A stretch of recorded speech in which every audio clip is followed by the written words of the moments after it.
আমার নাম রিয়া। রিয়া, বাড়ি কোথায়, জন্ম জেলা? আমার হোম ডিস্ট্রিক্ট পাবনা।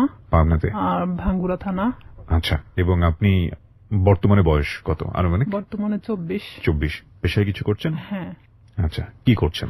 আমি এখন বর্তমানে পুলিশ ডিপার্টমেন্টে আছি। পুলিশ ডিপার্টমেন্টে আছেন, ঠিক আছে, বলুন। আমার শুরু থেকে মনে আছে যেখান থেকে আমরা ওইভাবে খুব একটা ধনী ফ্যামিলিও না, আবার খুব একটা যে গরিব ফ্যামিলি সেটাও না। আমার দুটা মা, আমার বড় মা মারা যাওয়ার পরে আমার মা। জি। তো সেখানে আমার ওই ঘরের 2 বোন আছে। জি। আমরা 1 ভাই 3 বোন, এই যে আমরা সর্বমোট 6 জন। আমার যে মা মারা গেছে সে অনেক ছোট রেখে বাচ্চাদের রেখে মারা যায়। তো সেখানে আমার মাই তাদেরকে লালন পালন করে। আমরা কখনো বুঝতে পারি না যে তারা আমার সৎ বোন। এভাবে এখনো আমাদের এই ফ্যামিলিটা এভাবেই আছে। আমার বাবা কি করতেন? আমার বাবা কৃষক। আমরা যখন ছোট ছিলাম তখন আমার বাবা রিক্সাও চালাতো। তো সেখানে আমরা সার্ভিস লাইফে 3 জন আছি, আমি, আমার ছোট বোন আর আমার ভাই।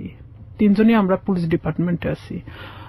আমি বলি গর্বের বিষয় যে আমার বাবা একজন কৃষক কিংবা রিক্সা চালক হিসাবে আমাদেরকে যেখানে নিয়ে আসছে, এটা অনেক বড় বিষয়। নিশ্চয়ই। আমার বাবা অন্যের জমি চাষ করত, অন্যের জমি লিজ নিত, বর্গা নিত, নিয়ে চাষ করে আমাদের জীবনটা এভাবেই চলতো। কিন্তু কখনো আমরা যে 5 বোন 1 ভাই, আমার বাবা কখনো অন্যের কাছে হাত পাততে দেয়নি। আমরা যতটুকুন পাইতাম কখনো আমরা বুঝি নাই অভাবটা, কারণ আমাদের বুঝতে দিত না। ঈদের সময় আসলে আমাদেরকে সবাইকে যেভাবেই হোক না কেন ড্রেস দিত। দেখা যেত আমার যে বড় বোন ছিল তাকে ড্রেস দিতেই হবে। তো আমি না এরকম আগে থেকেই ভাবতাম, আমার বাবা তো আসলে একজন কৃষক, সে আমাকে ঈদে দিলে পরের ঈদে হয়তো অন্যজনকে দিবে। কিন্তু আমার বড় বোনের মধ্যে এটা ছিল না। কিন্তু ও মানুষ হিসেবে খুব ভালো একটা মানুষ। কিন্তু সেখানে আমার ভাই তো বড় ছিল, আমাদের 3 বোনের বড় ছিল। ভাই তো ইচ্ছা করলে কিছু করতে পারতো, কিন্তু সে একটা অন্যরকম কোয়ালিটির। তার সাথে কখনো কথা বলা যেত না, রাগান্বিত, সে যেটা ভাববে সেটাই। তো এরকম দেখা গেল যে সে যখন এসএসসি পরীক্ষা দেওয়ার পরে সে ফেল করে, কারণ অন্যরকম বন্ধু বান্ধবের সাথে মিশতো, বিভিন্ন করতো। তো বাবা অনেক করতো যে আমার তো একটাই ছেলে আর ভবিষ্যৎ প্রজন্ম তো আমার এটাই। আমার বাবা দেখা যেত আমার ওই 2টা বোনকে বিয়ে দিয়ে দিছে, আমার বড় মায়ের, আর আমার বোন যেটা বড় তাকেও বিয়ে দিয়ে দেয়। তো দেখে আমার চাচা কিংবা আমার ফুপারা সবাই মিলে ভালো ভালো দেখে বিয়ে দিছে। দেওয়ার পরে তো এখন থাকলাম আমি। আপনার বয়স কত তখন? তখন আমার বয়স 13 বছর। আচ্ছা। তখন দেখা যায় তো বিভিন্ন সময় আমাকে বিভিন্ন ছেলেরা দেখতে আসতো, কিন্তু এটা আমি পছন্দ করতাম না। আমার চিন্তা ভাবনা ছিল পড়াশোনা করব, আমি নিজের পায়ে নাও দাঁড়ালে আমি একটা ম্যাচিউরড হওয়ার পরে বিয়ে করব, এরকম আমার চিন্তা ভাবনা ছিল। তো সেখানে দেখা যাচ্ছে যে আমার চাচা চাচিরা যারা আছে আমাদেরকে নিয়ে অনেক রকম কথা বলতো, কারণ তাদের 2 ছেলে 2 মেয়ে, 2 ছেলেই শিক্ষিত, 2টা মেয়ে শিক্ষিত। তো সেখানে তাদের চেয়ে আমরা একটু হলেও নিম ছিলাম, কারণ আমার বাবা যখন ছোট ছিল তখন আমার চাচাকে সেই বিয়ে পর্যন্ত সেই পড়াইছে। আমার বাবা ছোট ছিল তারপরও তাকে পড়াইছে আমার বাবা। তো সেখানে আমার ভাইকেও অনেক বোঝানো হয়, সে পড়াশোনা বাদ দিয়ে দেয় অলরেডি, যা তার ভালো লাগে না। ভালো লাগে না, তুমি কিছু একটা করো। আমার বাবার কথা যে কিছু একটা করো, কারণ তোমাকে আমি কত বছর বসায় রাখে খাওয়াবো। আমার ভাই বলে যে আমি কিছু করতে পারবো না, সে একদম চাচাছোলা কথা বলে, বিভিন্ন সময় মাকে মারতে যায়। এক কথায় যে সে অন্যরকম একটা কোয়ালিটির মানুষ। সবার বড় ছিল উনি। হ্যাঁ, উনি কাজ করছে, এগুলো করে, বন্ধু বান্ধবের সাথে মেশে। ও যেখানে 16-17 বছর বয়স, আর ও যাদের সাথে মিশতেছে তাদের 25-26 বছর বয়স। আইসে দেখা যায় তো কেউ কথা বললে তারাই মারতো ধরে। যেহেতু আমরা ছোট ছিলাম, আমার 5 বোনের মধ্যে আমি সবসময় রুখে দাঁড়াতাম। তো আমি বলতাম, কেন তুমি মাকে মারতে যাবা, দোষটা তো তুমি করছো, তুমি পড়াশোনা করো না, তুমি বন্ধু বান্ধব নিয়ে আড্ডা দাও। তার কথা যে আমি কেন এই কথাগুলো বলবো। তার ইচ্ছা, বাবা থেকে টাকা যাচ্ছে, ওকে দিতে হবে। নেশা করতো না, কিন্তু তাস খেলতো, এটা খেলতো, সেটা খেলতো। আমার বাবা যখন দিত না তখন দেখা যেত যে ও বিভিন্ন সময় মাঠ থেকে নিয়ে যেত, মাকে জোরপূর্বক ভাবে মাঠ থেকে কারাছেড়া করে নিত, এরকম। তো এই সময়টা কি আপনি লেখাপড়া করছিলেন নাকি? হ্যাঁ, আমি তখন স্টাডিং রানিং এ আছি। কোন ক্লাসে পড়ছিলেন তখন? আমি তখন 6-7 এ পড়ছেন। আচ্ছা। আমার ভাই প্রতিনিয়ত আমাকে দেখতে পারে না। ও যদি খাইতে বসে সেখানে যদি আমি যাই, ও ওখান থেকে উঠে চলে যাচ্ছে, কিংবা ভাতের প্লেটটা আর যদি ফেলে দিল, আমি যদি কারোর সাথে কথা বলি, দেখা যাচ্ছে সেটা নিয়ে এসে বাড়িতে তিলকে তাল বানানো হচ্ছে। মানে বিভিন্ন, যেটা ধর্তব্য তুল্যের মধ্যে বলাই চলে না। অলওয়েজ সময় মানে আমার দোষটা খুঁজে বেড়াতো, কারণ আমি সবসময় প্রতিবাদী ছিলাম। আমি আমার বাবার পক্ষে ছিলাম, আমার মার পক্ষে ছিলাম। আমার বাবা যখন কৃষক, উনি যখন মাঠে কাজ করত, আমি হেল্প করতাম। বর্ষার শেষে আপনার রসুন, পেঁয়াজ এগুলো অনেক কিছু গাড়া হয়। তো সেই সময় আমি আমার বাবার সাথে গিয়ে আমি ওই পেঁয়াজ রসুনগুলো আমি গাড়তাম। মানে দিনের পর দিন এভাবে আমি জমিতে কাজ করতাম। জমিতে কাজ করতাম। তো এলাকার সবাই বলতো যে এটা যদি অমুকের মেয়ে না হয় ছেলে হতো, ভবিষ্যতে অনেক কাজ হতো। তবে আমি পুলিশ ডিপার্টমেন্টে আসার আগে থেকে আমার স্বপ্ন ছিল যে আমি পুলিশ ডিপার্টমেন্টে জব করব। এটা কেন আপনার স্বপ্ন ছিল? এটা জানি না কেন, নয় যে আমি ছোট থেকে অনেক লম্বা ছিলাম। গ্রামের মানুষ সবাই আমাকে সেনাবাহিনী বলে ডাকতো। তো সেখানে দেখা যেত আমার মধ্যে সেই সময় থেকে একটা জিনিস কাজ করতো যে আমি একটা ডিফেন্সে জব করব। ডিফেন্সে জব করবেন? আচ্ছা। হ্যাঁ, এটা আমার মধ্যে ইচ্ছা ছিল তখন থেকেই। তো সেখানে আমি যখন বাবার দিকটা দেখতে গেলে আমার পড়াশোনার দিকটাকে একটু হলেও পিছিয়ে যেতে হয়। শুক্রবার সারাদিন আমি আমার বাবার সাথে কাজ করতাম। সে ধান নিয়ে আসতো, আমি তার বোঝা উঠায় দিতাম মাথায়, যে মানে অনেক দূরে, আমার বাড়ি ছেড়ে না হলে 1-1.5 কিলো দূরে। অথচ আমার ভাই কখনো কাজ করতো না। আমার 5 বোনের মধ্যে আমি মানে সবচেয়ে একজন প্রিয় মানুষ ছিলাম। আবার নিরীহ একটা বাচ্চা ছিলাম। তো এর মধ্যে আমি যখন 7-এ, যখন আমি উঠি 7-এ ওঠার পরে, তখন আমি হ্যান্ডবল খেলাতে নাম দিই স্কুলে। তো স্কুলে যখন আমি হ্যান্ডবলের নাম দেই, তখন সেখানে আমি এসএসসি পর্যন্ত খেলাধুলা যখন করছি, তখন আমি কিন্তু রাজশাহী বিভাগ পর্যন্ত খেলছি। ওরে বাবা! আমার ইচ্ছা ছিল যে আমি একসময় খেলোয়াড় হব। আচ্ছা। তো এখান থেকে আমার এক বেস্ট ফ্রেন্ড ছিল রূপা। রূপার বাড়ি আর আমার বাড়ি 2 বাড়ি পরে। তো রূপার সাথে আসলে কেউ মিশতো না, কারণ ওর বাবা নিজে থেকে ওকে গানের জগতে ঠেলে দেয়। গান তো দূরের কথা, ওকে নিয়ে মানে এক ধরনের দেহ ব্যবসা করানো হয়। ওর বাবা নিজেই করাতো, যেটা ওর পছন্দ ছিল না। ও আমার সাথে ডিসকাস করতো। এই জিনিসটা আমার ভাই আরো মানে নিতে পারে না, যে কেন আমি রূপার সঙ্গে মিশি। কিন্তু রূপা আমি একই ক্লাসে একই সাথে পড়াশোনা করতাম। বিভিন্ন সময় আমার কাছে আসতো, মানে বইয়ের জন্য কিংবা কোনো কিছুর জন্য। এটা নিয়ে আমার সাথে অনেক সিনক্রেট করতো, আমারে মারতো ধরে। একদিন আমার বইগুলোই পোড়ায় দিছে, যে তোর বই পোড়ায় দিলে তাহলে তোর কাছে আসবে না সে। আমি অনেক কান্নাকাটি করি। পরে আমার বাবা আবার বই কিনা দেয়। রূপার সাথে আমি তখন গভীরভাবে মিশে যাই, যে কেন তার সাথে আমাকে মিশতে দিচ্ছে না। আমি তার সাথে মিশতে থাকি। আমি যখন 8-এ উঠবো, সেই সময় রূপা হঠাৎ করে একদিন মানে ঘুমের ট্যাবলেট খায়। আপনি জানতেন না ওর ঘুমের ওষুধ খাওয়ার কারণটা কি? ওর ঘুমের ওষুধ খাওয়ার কারণটা আমি জানতাম, আগে থেকে জানতাম, কিন্তু ও যে সেদিন খাবে এটা আমি জানতাম না। কারণ ওর বাবা নিজে থেকে দেখা যেত এমন এমন মানুষকে টাকা নিয়ে তার সাথে থাকতে বাধ্য করতেছে, যেটা হয়তো একটা মেয়ের পক্ষে সম্ভব না। যে রূপা এই জিনিসটা পছন্দ করতো না, আর তারপর ওর বাবা এটাকে বাধ্য করতো। ওর পুরো ফ্যামিলি ওকে বাধ্য করতো। তো সেখানে ও অনেক কান্নাকাটি করতো আমার কাছে আসে। তো এর মধ্যে ও একজনকে পছন্দ করতো, নাম হলো আনন্দ। উনি ছিল হিন্দু, রূপা মুসলমান। ও একজন বিবাহিত ছেলে ছিল। ভালোবাসার প্রলোভন দেখে অনেকদিন ওকে ইউজ করছে। আনন্দ ওকে মানে ফুললি না করে দেয়, তখনও এই কাজটা করছে। তো ও যখন এই কাজটা করবে, তার কিছু সময় আগেও আমার কাছ থেকে ঘুরে গেছে। ও যে 2 দিন খাইছিল না, এটাও আমি জানতাম না। তো এর মধ্যে গিয়ে ও অত ঘুমের ট্যাবলেট খেয়ে নিছে। নেওয়ার পর পরের দিন সকালবেলা রূপার মা আমাদের বাড়িতে আসছে। আমার মেয়ের কি হয়েছে, আমার ভাই ওখানে বসে। তো বলতেছে ও ঘুম থেকে উঠতেছে না, ওর মুখ দিয়ে টিয়া বের হচ্ছে। আমি কিছুই জানতাম না তখন পর্যন্ত, বিষ খাইছে না ঘুমের ওষুধ খাইছে না কি খাইছে। তখন আমি চলে গেলাম ওদের বাড়িতে। যাওয়ার পরে দেখি যে হ্যাঁ, ওর মুখ দিয়ে অনেক গুলটানি বের হচ্ছে।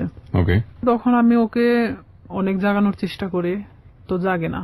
পরে আমি জানতাম না যে ও কি খাইছে। তখন ভাবতেছি যে কে আসলে হসপিটালে নিয়ে যাওয়া উচিত। ওর মা ওর বাবা কি করলো, ওকে উঠায় রাস্তায় ফেলে দিয়ে গেল, যে তোর বেস্ট ফ্রেন্ড মারা গেলে তুই দায়ী।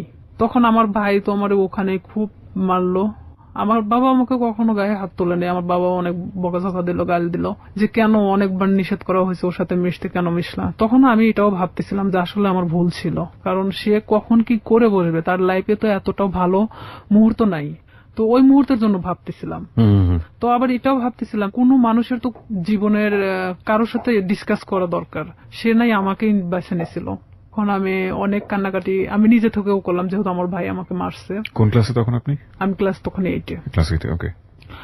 তখন আমি অনেক কান্নাকাটি করার পরে তখন তারপরেও আমি ওকে ছাড়তেছি না, যে ও যদি মারা যায় তাহলে তো এটা তো আমার প্রবলেম হয়ে যাবে। তো আমি আমার বাবাকে অনেক রিকোয়েস্ট করলাম, চলো আমাদের বাড়িতে নিয়ে যাই।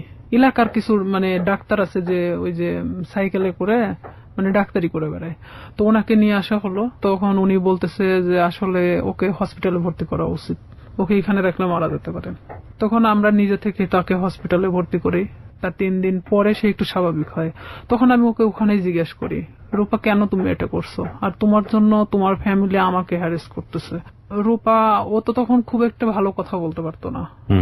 রূপা বলতেছে যে কেন আমাকে এই ধরনের কাজ করাতে বাধ্য করা হয়। তো এখানে এলাকার লোকজনও ওনাদেরকে এক ঘরে করে রাখছিল। যে লোকটার সাথে এটা করা হয়েছিল সে লোকটা এসে ওর বাবার চাপ দিছিল টাকার জন্য, যে যেহেতু তার মেয়ে এটা করবে না তাহলে তো 10,000 টাকা নিছে, টাকাটা তো ফেরত দিতে হবে। ও যখন ঘুমের ট্যাবলেটটা খাইছে, খাওয়ার আগে অনেক মারা হয়েছিল, পুরো শরীরটা ফাটানো ছিল। পরে ও আমাকে বললো যে দেখ আমাকে এভাবে মারছে, আমি কেন বাইসে থাকবো। আর তা আমি ওকে ডিরেক্টলি এভাবে বললাম যে তুই ঘুমের ট্যাবলেট কেন খালি, তুই তো বাইসে আছিস, পারলে মারা যাতিস। তো এভাবে বেঁচে থাকার সে মারা যাওয়াটা অনেক ভালো না। তো ওরা হলো 2 বোন, সেখানে আমার বাবা যদি 5টা মেয়েকে পালতে পারে, সে কেন 2টা মেয়েকে পালতে পারবে না? তার বাবার জমি আছে, কিন্তু আমার বাবার তো কোনো জমি নাই। তাকে আমি এই কথাগুলো বোঝাতে থাকি যে রূপা দেখো, তুমি নিজে থেকে এখন নিজেকে দাঁড়ানো শেখো। তো সেখানে রূপা বাড়িতে আসে, ও ওখান থেকে চলে যাওয়ার সিদ্ধান্ত নেয়, যেখানে ইচ্ছা চলে যাবে। তখন আমি বলি না, এটা অসম্ভব। আমার মাও বলে যে আমার মেয়েকে যেখানে জড়ানো হয়েছে সেখানে তো তুমি এখান থেকে চলে গেলে তখন তারা আরো পেয়ে বসবে। তুমি তোমার বাড়িতে যাও, বাড়িতে যাওয়ার পরে সবার সামনে বলো যে আমি এই ফ্যামিলিতে থাকতে চাই না, তারপরে তুমি যেখানে ইচ্ছা চলে যাও। পরে তাকে আমরা বাড়িতে নিয়ে আসি। নিয়ে আসার পরে আমার বড় চাচা, তারপরে এলাকার কিছু লোকজন, চেয়ারম্যান নিয়ে তার বাড়িতে যাওয়া হয়। যাওয়ার পরে রূপা এক কথায় বলে যে আমি এগুলো করতে পারবো না, যার কারণে আমি সুসাইড করতে চাইছি। তো এখানে তো আসলে রিয়ার সাথে কোনো ইয়ে ছিল না, ও আমার সম্পর্কে জানতো এটাই। তখন ওর ফ্যামিলির সামনে, সবার সামনে যখন এই কথাটা বলার পরে তখন ওর ফ্যামিলি বলতেছে যে না, ওকে ফুসলাইছে, ও ঠিক আছে আমাকে দোষ দিচ্ছে। ও সবার সামনে বললো না, ওর কোনো দোষ নাই, আমি আজকে থেকে এখান থেকে চলে যাবো, আমার যেখানে ইচ্ছা চলে যাবো, আমি এই ফ্যামিলিতে থাকতে চাই না। তখন ও নিজের ইচ্ছায় ওর বাসা থেকে ওর কাপড় চোপড় যা ছিল নিয়ে বের হয়ে চলে যায়। তো সেখান থেকে আমি এক কথায় যে নিঃসঙ্গ হয়ে পড়ি, একা। তখন দেখা যাচ্ছে যে আমার ভাইয়ের সাথে একটা ছেলে পড়তো, ছেলেটার নাম হলো শামীম। তো এই শামীম, আমি তাকে তখন ভাই বলে ডাকতাম, যেহেতু আমার ভাইয়ের ফ্রেন্ড। তো আমাদের বাড়িতে অনেক আগে থেকে ওঠা বসা, সেটা আমি বলতে পারবো না যে কবে থেকে। আমার মনে হয় যে জ্ঞান হওয়ার পর থেকে তাকে দেখতেছি। সে আমাদের বাড়িতে ওঠা বসা করতো, আমি ওইভাবে কখনো তাকে দেখি নাই। আমি আবার কিছু জিনিস নিয়ে ভাবতাম যে আসলে আমার কিছু করা দরকার, পড়াশোনার খরচটাও বেড়ে যাচ্ছে, আর এখানে দেখা যাচ্ছে যে আমি নিজের পায়ে এখন থেকে দাঁড়াতে চাই। তো সেখানে আমার বাসাটা আসলে প্রপার থেকে 1 কিলো ভিতরে, খুব একটা দূরে না। মাঝখানে একটা অফিস আছে, ডিশ লাইন অফিস। তো সেই ডিশ লাইন অফিসে মেয়েদেরকে নিয়োগ দেওয়া হচ্ছিল যে তারা বিল কালেক্ট করবে। তো 4,500 থেকে 5,000 টাকা বেতন হবে। আমি যদি এই কাজটা করি তাহলে দেখা যাচ্ছে যে অন্তত আমি আমার নিজেকে নিজে চালাতে পারবো, এমনকি আমি একটু হলো নিজের লাইফটাকে বুঝতে শিখবো। তো ওনারা বলতেছে যে তুমি আমাদের ফিক্সড বেতন হলো 4,500 টাকা, আমরা তোমাকে কিছু এলাকা দেবো, সেই এলাকাটা নেওয়ার পরে তুমি যদি চাও যে হ্যাঁ আমি তার চেয়ে বেশি নিতে পারবো, তাহলে তোমার বেতনটা বাড়বে। আর যদি তুমি সেই এলাকার মধ্যেই থাকো যে এর চেয়ে আমি বেশি পারবো না, তাহলে তোমার 4,500 টাকার বেশি হবে না। আমাকে সব কথা খুলে বলা হয়। প্রথম মাসটা আমি 350 কার্ড নেওয়া হয়, 4টা এলাকায় 350 কার্ড ছিল, 350 ডিশ লাইন ছিল। তখন আমার তো নিজের এলাকা, প্রপার থেকে আমার বাড়ি যতটুকুন দূরে এতটুকুনের মধ্যে সবকিছু। তো এক একটা বাড়িতে দেখা যাচ্ছে 2টা-3টা করেও ডিশ লাইন থাকে। তো 350 কার্ড খুব একটা বেশি জায়গা না। আমার ভাই এটা পছন্দ করতো না, কিন্তু আমার বাবা পছন্দ করতো। তো সেখানে আমি যখন এই কার্ড নিয়ে প্রথম বাড়ি বাড়ি যাই, তাদেরকে আমি বলে আসি যে দেখেন আমি তো প্রত্যেকদিন আসতে পারবো না, হয়তো একটা এলাকায় আমি একদিন করে ঢুকবো, আপনারা একটু টাকাটা রাইখে দিয়েন, বেশি তো না 100 টাকা করে রাইখে দিয়েন, আমি এসে নিয়ে যাব। তো আমি এভাবেই যখন বিল কালেক্ট করতে থাকি, আমার দেখা যেত যে মাসে 3 দিন বের হলেই হয়ে যেত। আমি ইচ্ছা করলে আরো মানে জায়গা নিতে পারি। ডিশ লাইনে আপনি মেয়ে হয়ে হয়ে বিল কালেক্ট করতেন, কোনো সমস্যা হতো না? আমাদের ওখানে সবাই মানে মেয়েরা করে সব কাজ। আচ্ছা আচ্ছা, ওকে, খুব ভালো তো। হ্যাঁ, তো আমি আমার স্কুল শেষ করে আমি যখন হাঁটে আসতাম ওই এলাকা দিয়ে, তখন আমি ওই বিল কালেক্ট করতে করতে চলে আসতাম। এটা শামীমের বাড়ির মধ্যেও পড়ছে আমার এলাকাটা। জি। তখন শামীমের বাসা তো ওই ডিশ লাইনের অফিস থেকে 200-300 গজ দূরে হবে। একদিন হঠাৎ করে শামীম আমাদের বাড়িতে আসে। উনি কি মানে সম্পর্কে কি হতো আপনাদের? সম্পর্কে আমার ভাইয়ের বন্ধু। আপনার ভাইয়ের বন্ধু হতো? হ্যাঁ, ওকে। ওইভাবে চেনা, কিন্তু আমি কখনো কথা বলতাম না। হঠাৎ যদি কথা বলতাম মানে ভাইয়া হিসাবে কথা বলতাম। সে আমার 10 বছরের সিনিয়র ছিল। উনি আমাকে একদিন এসে খোঁজ করে আমার মার কাছে। মাকে এসে বলতেছে যে রিয়া কোথায়? তো আমার মা বলতেছে ভিতরে আছে। এখন আমাকে ডাক দিল, আমি আসলাম। তো বলতেছে যে তোমার নাম্বারটা দেওয়া যাবে? তো বললাম কেন? আমার মার সামনে বলতেছে। তো বললাম কেন? তো বলতেছে যে আসলে আমার তো 2 মাসের বিল দেওয়া হয় নাই, তো আমি তো এই মাসেও দিতে পারবো না, তো যখন দিব তখন তোমাকে আমি ফোন দেবো। তো বললাম ঠিক আছে। যেহেতু ভাইয়ের বন্ধু, সেখানে তো আমি কখনো এ ধরনের কোনো কিছুই ভাবি নেই তাকে নিয়ে। আমাকে যেদিন নাম্বারটা নিয়ে গেছে তার পরের দিন রাত্রে ফোন দেয়। এটা হলো 2007 সালের ঘটনা। আমি তখন ক্লাস 8 এর শেষের দিকে। আমি ফোনটা রিসিভ করলাম। রিসিভ করার পরে সে কথা বললো না। আর আমি ওনার নাম্বারটা চিনতামও না। কথা বলে না। তো 2-3 বার আমি ফোনটা রিসিভ করলাম। রিসিভ করার পর তখন রাত 12টা বাজে। আর 2007 সালের ওদিকে 12টার পরে যে 25 পয়সা মিনিট ছিল, তো সেই সময় ও আমারে ফোন দিত। তো ফোন দিত, আমি কথা বলি যে কে কে এরকম বলতাম। আর তখন ওইভাবে আসলে ব্ল্যাক লিস্ট এটা সেটা বুঝতামও না। তো ওইভাবে তো ফোনটা ব্ল্যাক লিস্টও করতে পারতেছি না। এখন আমি তো বারবার বলতেছি কে আপনি, কথা বলেন না কেন? তো হঠাৎ করে অন্য একটা নাম্বার থেকে ফোন দিছে। তো এখন বলতেছে রিয়া আমি শামীম। আমি বলতেছি কোন শামীম? তো বলতেছে যে তুমি আমাকে চেনো না? আমি বললাম না। তো আমি তখন বুঝতে পারছি যে শামীম বলতে তো উনি হবে। তো আমি বলতেছি না, আমি তো ঠিক চিনলাম না, আপনি কে? তো বলতেছে যে আমি তোমার ভাইয়ের বন্ধু। তো আমি বললাম হ্যাঁ বলেন। তো এত রাত্রে ফোন দিচ্ছেন কেন? তো বলতেছে যে তোমার সাথে আমার কিছু কথা ছিল। তা আমি বললাম ঠিক আছে বলেন, সমস্যা নেই। তো বলতেছে যে তোমারে কেউ একজন পছন্দ করে। তো আমি জানতাম, আমার এক ক্লাসমেট ছিল, ওর নাম ছিল হামিদুল। তো ও আমাকে এর আগে ঠিক 4-5 দিন আগে ও আমাকে মানে প্রপোজ করে, যেটা আমি অ্যাকসেপ্ট করি না। না করাতে তো আমি ভাবলাম যে ওরই বাড়ির পাশের, আবার ভাবলাম যে হয়তো ওকে ওই কথাটা বলছে যার কারণে আবার আমাকে এটা জানাচ্ছে। তো আমি বলতেছি আমি জানি যে কে। তো বলতেছে কে? তো বললাম হামিদুল। আমি ওকে পছন্দ করি না, ওকে নিষেধ করে দিয়েন, ও যেন আমাকে এই ধরনের মানে প্রস্তাব না দেয়। তখন বলতেছে আমি তো এটা জানতাম না যে হামিদুল তোমাকে পছন্দ করে। তাই আমি বলতেছি তাহলে আপনি কার কথা বলতেছেন? তো বলতেছে যে আমি আমার নিজের কথাই বলছি। সে ডিরেক্টলি এভাবে বলতেছে যে আমি আমার নিজের কথাই বলতেছি। সে যখন এইভাবে বলতেছে যে আমি আমার নিজের কথা বললাম, তখন আমি এক মুহূর্তের জন্য চুপ হয়ে গেছি যে সে কি বলে, এটা কি আদৌ সম্ভব যে আমার ভাইয়ের বন্ধু, তারপরে আমার চেয়ে 10 বছরের সিনিয়র।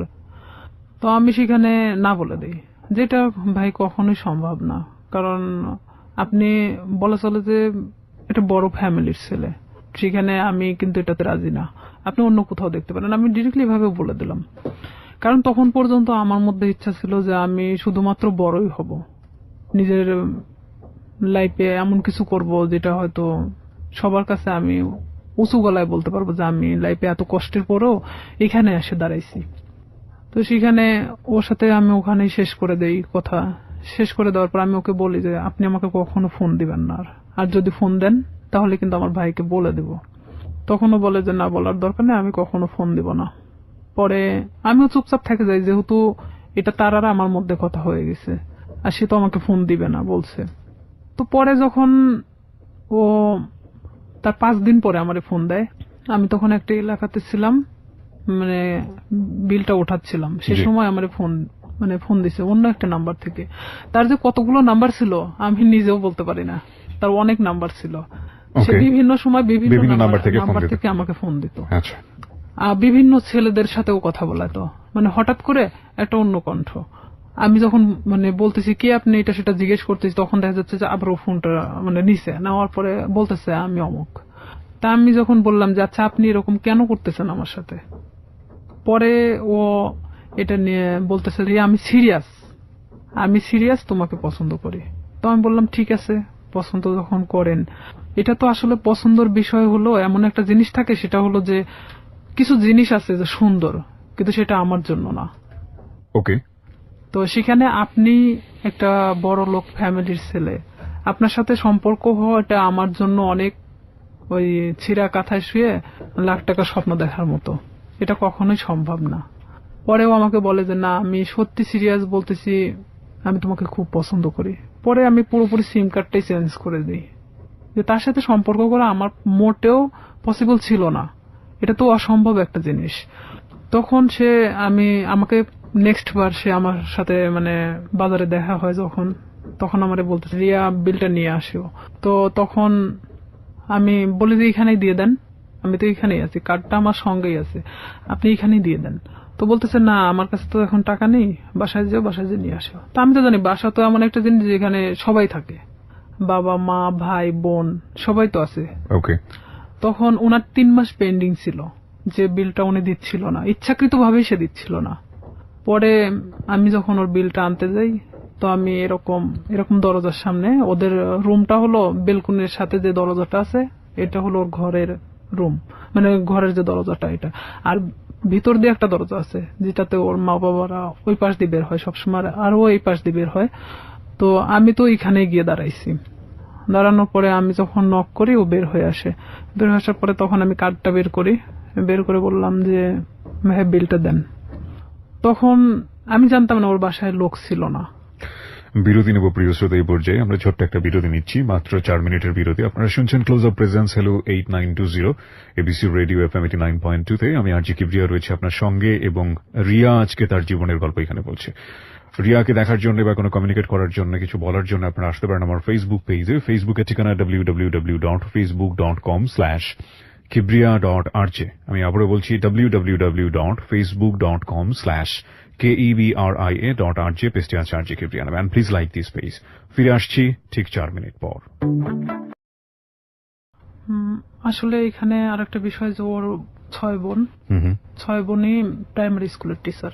তো দেখা যায় যে 9টার পরে ওদের বাসা থেকে ওর মা ওর বাবা ছাড়া কেউ থাকে না, এটা আমি জানতাম আগে থেকে। তো ওর এক ভাই, মানে ওকে দিয়ে 2 ভাই, ওর ছোট যে সে হলো ঢাকাতে কোনো একটা এই কম্পিউটার সফটওয়্যার ইঞ্জিনিয়ার। তো ও ওখানে বাড়িতে তো থাকে না, এখন স্বামী শুধুমাত্র একমাত্র বাড়িতে থাকে। তো আমি তো জানি অবশ্যই ওর বাবা ওর মা তো বাড়িতে আছে, কারণ ওর বোনরা তো সবাই টিচার, সবাই যে যার মতো 9টার পরে বের হয়ে চলে যায়। তো এখানে আমি তো গেছি তখন 11:30 বাজে, সেদিন আমি স্কুলে যাইনি, না যাওয়া তো ওখানে গেছি। যাওয়ার পরে এখন আমি ওর যখন ঘরে নক করি, দরজায় নক করার পর ও বের হয়ে আসে, মানে দরজার ওই ভিতর পারে আর আমি বাহির পারে দাঁড়িয়ে। তো আমি কার্ডটা তো হাতে আমার আছেই বের করানো, আমি তখন কার্ডটা ওনাকে দেখে বলি যে আপনি তো 3 মাস পেন্ডিং আছে, তো আপনি বিলটা যদি দিতেন ভালো হতো, আর না হলে ডিসলাইন মানে ডিসকানেক্ট করা হবে। তো এখন ও বলতেছে ঠিক আছে আমি টাকাটা নিয়ে আসতেছি। ভিতরে গেল, ভিতরে যাওয়ার পরে বের হয়ে আসলো, বের হয়ে আসার পরে আমাকে বলছে দাও কার্ডটা দাও, মানে ওখানে সিগনেচার করা হয়। তো কার্ডটা নিয়েও ভিতরে চলে গেল।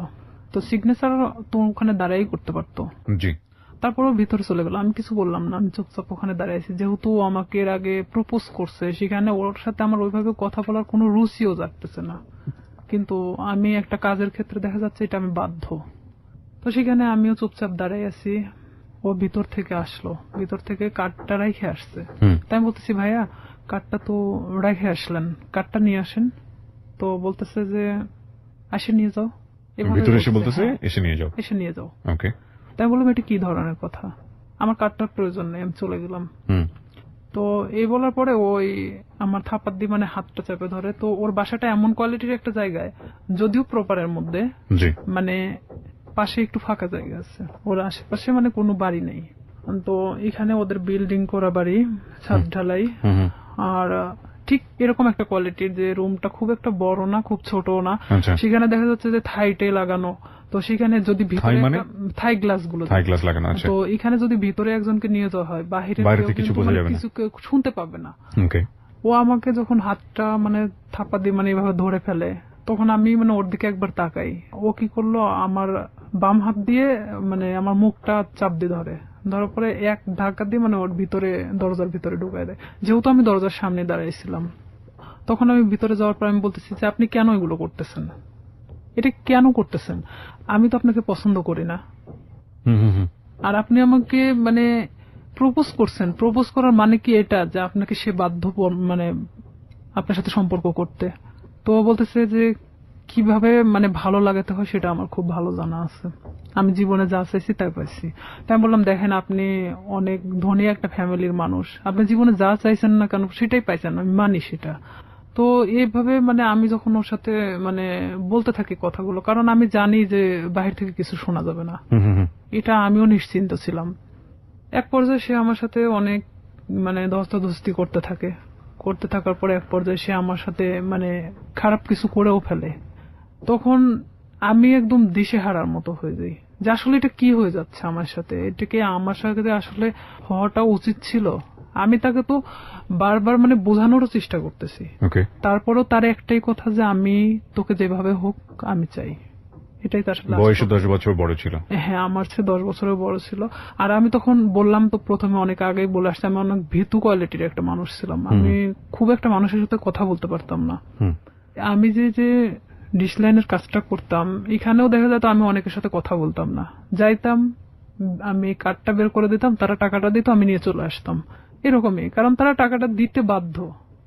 সে যখন জোরপূর্বক ভাবে আমাকে রেপ করা হয় এক কথায়, তো কমপ্লিটলি রেপ। হ্যাঁ, তো সেখানে আমি একদম দিশেহারার মতো চুপচাপ, এক পর্যায়ে যে আমি নিস্তেজ, এতক্ষণ যে আমি ধস্তাধস্তিটা করতেছিলাম তখন সেই মুহূর্তের জন্য আমি নিস্তেজ হয়ে গেছি। মানে আমি এক কথা বলা চলে আমার শরীরে কোনো শক্তি নেই, যে আমি যে কি কথা বলবো এখন, আমার ভাষা জ্ঞান মানে সবকিছু শেষ সেখানেই। তো ওখান থেকে আমি কোনো রকম বের হয়ে চলে আসি। বের হয়ে চলে আসার পরে আমি আমার ব্যাগটা আনতে ভুলে যাই, কারণ আমি যে কিভাবে চলে আসছি সেটা নিজেও জানেন না। আমার মনে হয় যে আমি নিজেও আসলে বলতে পারবো না যে আমি কিভাবে ওখান থেকে আসছিলাম, তবে আমার এটাই মনে হয় যে আমি কোনো না কোনো ভাবে বের হয়ে চলে আসছিলাম।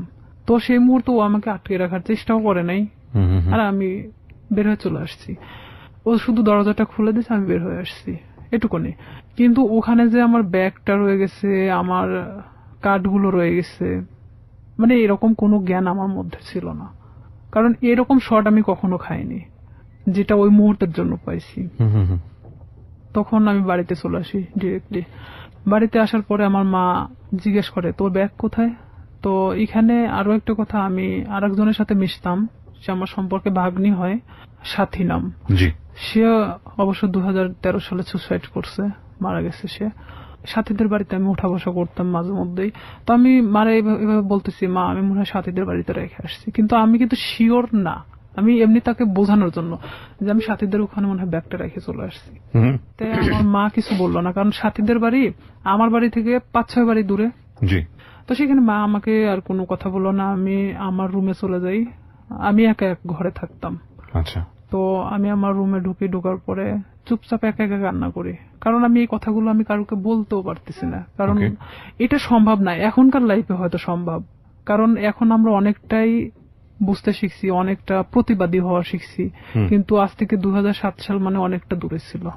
আর তখন গ্রামের মানুষ মানে এগুলো নিয়ে অনেক ভয় পেত, যে আমার সাথে ঘটে যাওয়া ঘটনা যদি আমি কারোকে প্রকাশ করি, লাইফে আমারই অনেক ক্ষতি হবে, দেখা যাবে আমাকে অনেকেই বলবে যে রেপিস্ট একটা মেয়ে, এ ধরনের ইঙ্গিত করবে। যার কারণে আমি চুপচাপ মানে কোনো কথা না বলে কারোকে বলি নাই, আমি সব নিজের মধ্যে রাখি। এভাবে যখন আমি নিজের মধ্যে রাখি, শামীম আমাকে বারবার ফোন দেয়, আমি ফোনটা রিসিভ করি না। রিসিভ না করাতে ও আমাকে প্রায় আমাদের এলাকায় এসে দাঁড়ায় থাকতো। আপনি এই যে এত বড় একটা ঘটনা ঘটে গেল, এরপরে আপনি কোথাও বিষয়টা শেয়ার করেননি কারোর সঙ্গে? কাউকে কিছু বলেননি? কারণ আমি তো আসলে ভাবতেছিলাম যে আমি এই কথাটা কিভাবে বলবো, যাকেই বলবো না কেন এটা তো বার্গেনিং হয়ে যাবে আর পুরো এলাকা ছাড়া যাবে। তখন আমি কিভাবে মানুষের সামনে মুখ দেখাবো? আমার তো সুসাইড ছাড়া তো উপায় ছিল না তখন, কারণ এটা মানে একটা গ্রাম্য মেয়ের কাছে যে কতটা লজ্জাজনক। কিন্তু আমি তো একটা গ্রামে বড় হয়েছি, সেখানে আমার কাছে অনেকটাই কষ্টের জনক ছিল, কারণ সেখানে দেখা যাচ্ছে যে আপনি কিছু নাও করলে আপনার কোনো একটা ব্যাড সাইড নিয়ে তারা সবসময় গবেষণা করে। আর এটা তো অনেক একটা বড় বিষয় ছিল। তখন আমি আমার ফ্যামিলির তো কারোকে জানাই নেই, বাট এখানে আমি যে সাথীর সাথেও মিশতাম, মানে এই রূপা চলে যাওয়ার পরে আমি সাথীরও কখনো বলি নাই যে আমার সাথে এরকম কিছু একটা হয়েছে। পরে এটা যখন ঠিক 1.5 মাস পর আমি কেন জানি বুঝতে পারি যে আমার মধ্যে কোনো একটা পরিবর্তন হচ্ছে। পরিবর্তনটা এরকম, হয়তো আমার কোনো কিছু ভালো লাগে না, খাইতে মন চায় না, উঠতে মন চায় না, বসতে মন চায় না, মানে আমি একটা অন্যরকম জিনিস ফিল করতেছি যে শরীরের ভিতরে। হ্যাঁ, যেটা এক কথায় যে আমি ঘুমাইলে উঠতে পারি না, মানে খালি ঘুমাতেই মন চায়। তারপরে আমার মা জিজ্ঞেস করতো যে তুই এরকম তো ছিলি না, খাওয়া দাওয়া বন্ধ, মানে কেমন একটা অন্যরকম। তাই আমি বলতাম যে আমি তো অনেক হাঁটাহাঁটি করি, যার কারণে আমার না ঘুমালে আর উঠতে মন চায় না, আমি বুঝতে দেয় না। পরে এইভাবে যখন আমার মা তো ওইভাবে আসলে কখনো ফোর্স করে না, কারণ তারা জানতো যে এরকম কোনো কিছু কখনো হবে না। তখন আমার বড় বোন আমারে অনেকবার জিজ্ঞেস করে যে কি হয়েছে তোর, তুই একা একা থাকিস, কথা বলিস না কারোর সাথে, তো সমস্যাটা কি?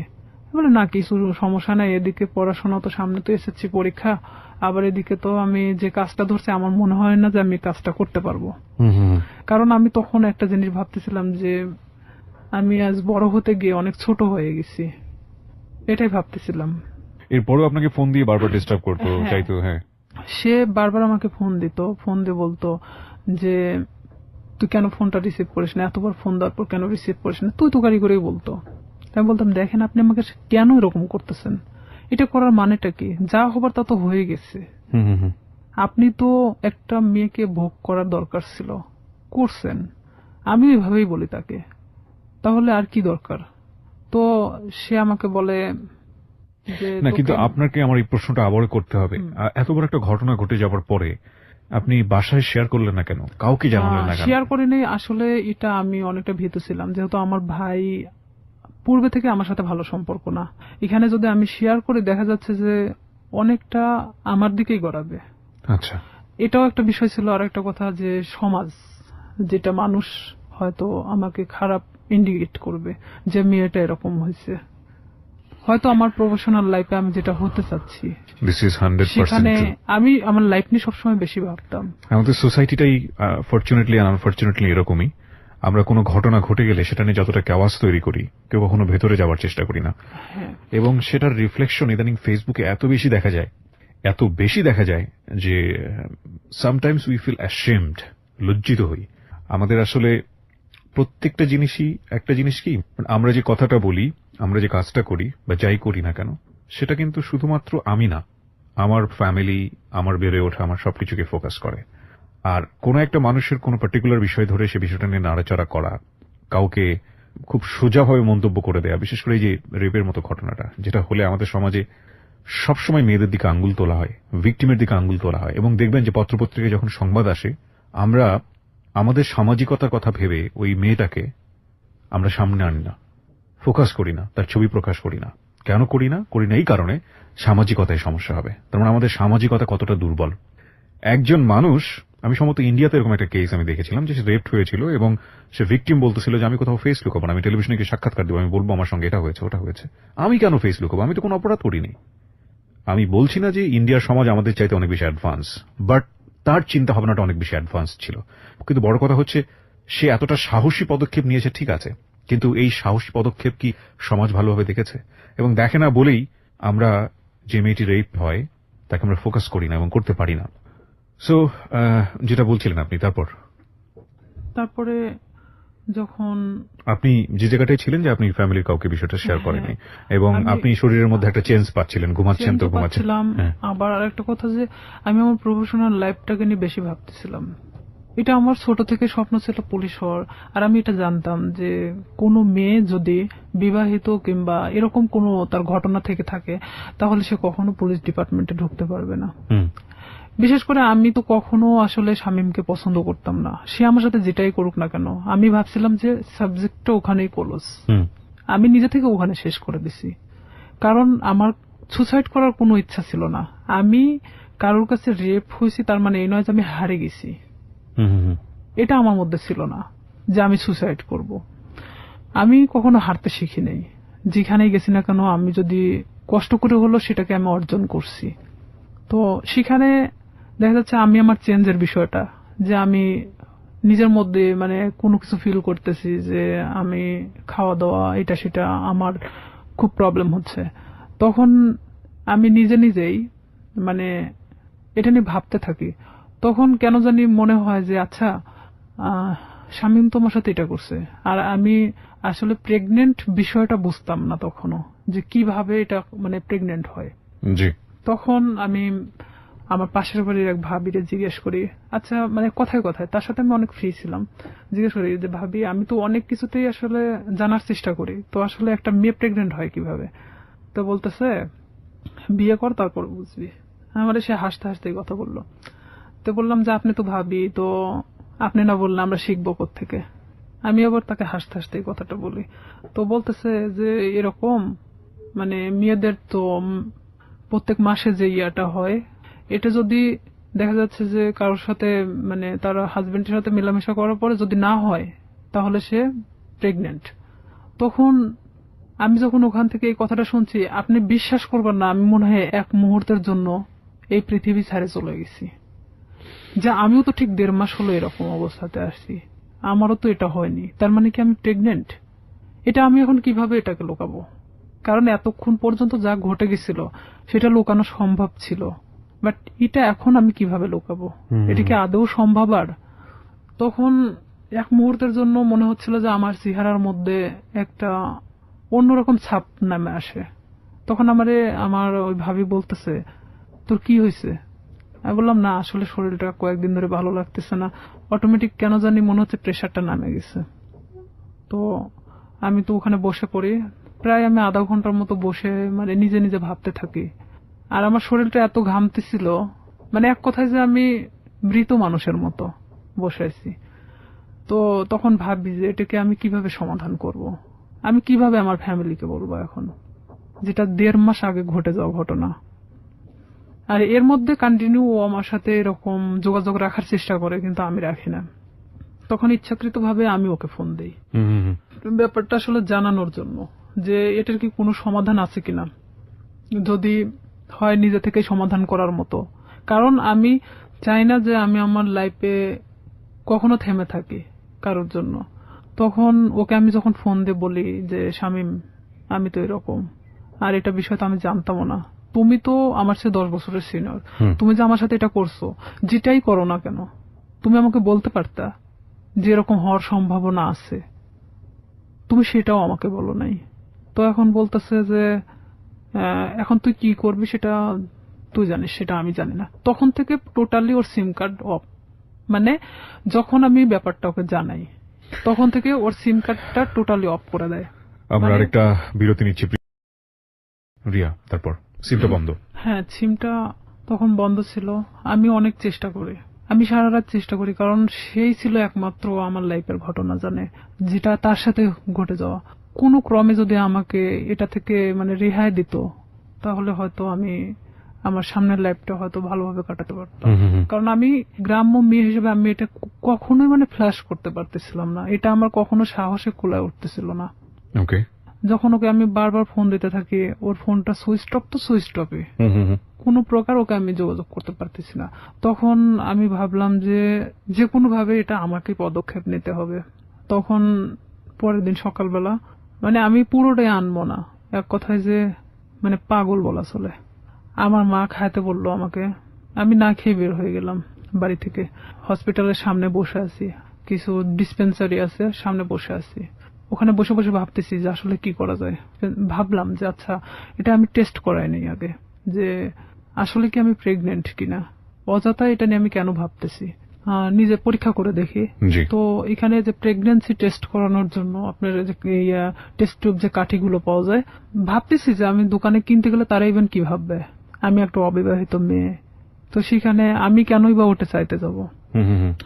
আর যেহেতু আমার এলাকার লোক সবাই, তো সেখানে আমি গিয়ে বলতেছি দোকানদারকে, এমন ভাবে বলতেছি যে ওটা আসলে আমার না। তখন আমি বলতেছি আঙ্কেল একটা ওই টেস্ট টিউব ওই কাঠিগুলো দেন তো। তো বলতেছে কার জন্য? তো বললাম আমার এক চাচির জন্য। বলতেছি একটু তাড়াতাড়ি দেন। মানে এমন আমি উৎসাহী দেখাচ্ছিলাম যে আমি আসলে এটার প্রতি কোনো চিন্তা করতেছি না, জাস্ট আমাকে কেউ কিনতে দিছে এরকম ভাব। তো আমি ওটা নিয়ে বাড়ি চলে আসি। বাড়িতে আসার পরে আমি বাথরুমে গিয়ে আমি টেস্ট করাই। টেস্ট করানোর পরে দেখি যে হ্যাঁ আমি প্রেগনেন্ট। আমি মানে নিশ্চিন্ত সেখানে, পরে মানে আমি আর উঠে দাঁড়াতে পারতেছি না। যতটা মানে এটা নিয়ে নিশ্চিন্ত হচ্ছি, এতটা মানে আমি নিজে থেকে মানে নর্মাল হয়ে পড়তেছি। যেহেতু আমি এটা নিশ্চিত হতে পারছি, এখন এটাকে কিভাবে সমাধান করতে হবে সেটা ঠিক আমাকেই করতে হবে। আমি যে দোকান থেকে ওটা নিছি, তো ওই দোকানে গিয়ে আমি বললাম যে আঙ্কেল, মানে যার জন্য কাঠিটা নেওয়া হয়েছিল আমার সে চাচি হয়, তো ওনার তো 1 বছরের একটা বাচ্চা আছে। তো আসলে এটা সত্যি যে আমার চাচিমার 1 বছরের একটা বাচ্চা ছিল। আমি বলতেছি ওনার তো 1 বছরের একটা বাচ্চা আছে, তো উনি আবার তো প্রেগনেন্ট, তো উনি এটাকে অ্যাবর্শন করাতে চাচ্ছে। তো বলতেছে কয় মাস? তো বললাম যে সঠিক তো আমি জানি না। তো বলতেছে যে তুমি শুনে আসিও, তাহলে সে অনুযায়ী মানে বলা যাবে। তো আমি সেই মুহূর্তের জন্য ভাবলাম যে আসলে এটা আমার একদিন ওয়েট করাটা উচিত, যেহেতু এখানে পুরোটা আমি নিজেকে এড়ানোর চেষ্টা করতেছি। পরের দিন সকালে আবার যাই, যাওয়ার পরে বলতেছি যে আমার কাছে বলা হয়েছে 1.5 মাস। তো বলতেছে যে 1.5 মাস হলে আসলে তো আসলে এইভাবে তো এগুলো খুব সেন্সিটিভ একটা জিনিস, অনেক রিস্কি হয়ে যায়। তো থাক না, 1 বছরে যেহেতু বাচ্চা আছে এটা থেকে যাক, সমস্যা কি? তা আমি বলতেছি আসলে আমার চাচাও তো খুব একটা ভালো দেখে না, তো ওই ক্ষেত্রে আসলে চাচি চাচ্ছে না যে বাচ্চাটা রাখুক। তো এখানে আমি বলতেছি না, আসলে আমাকে তো খুব জোর করে বলছে যে বাচ্চাটা সে রাখবেই না। তো সেখানে যদি আপনি পারতেন ওষুধটা দিলে উপকার হতো। তো আমি আসলে সেভাবে উৎসাহ দেখাচ্ছি না, কারণ এখানে দেখাতে গেলে দেখা যায় যে নিজেরটা একটু মানে বেশিটা বাড়ায় আসে। তখন আমি 2-3 বার রিকোয়েস্ট করার পরে তো বলতেছে যে আসলে এটা তো কোনো খুব হাই রিস্ক, তো প্রেগন্যান্সি থেকে থাকে তাহলে কি উনি নিশ্চিন্ত? তো বললাম হ্যাঁ নিশ্চিত যে প্রেগন্যান্ট উনি। ওষুধ আমাকে দিল, দেওয়ার পর বলতেছে এই ওষুধগুলো ওনাকে 4টা ওষুধই একসাথে খেতে বলবেন, 12 ঘন্টার মধ্যে এটা অ্যাবর্শন হয়ে যাবে, কিন্তু ব্লিডিং হতে থাকবে। এটা কিন্তু ওনাকে এই ব্লিডিংটা নিয়ন্ত্রণ করার জন্য তাকে কিন্তু ট্রিটমেন্ট নিতে হবে, আমাকে এই কথা বললো। আমার চিন্তা যে আমি খাওয়ার পরে যদি অ্যাবর্শন হয়ে যায় তারপর আমি মারা গেলে যাক, বাঁচি-মরি ওটার কোনো সমস্যা নেই। হ্যাঁ, আমি তখন চিন্তা করতেছি যে যেটাই হোক না কেন আমি যে কোনো ভাবে বোঝাতে পারবো তাদেরকে যেটা আমার নর্মালি এটা আমার হয়ে গেছে। তখন আমি বাড়িতে চলে আসি। বাড়িতে আসার পরে আমি এই জিনিসটা রাত্রেবেলা খাই।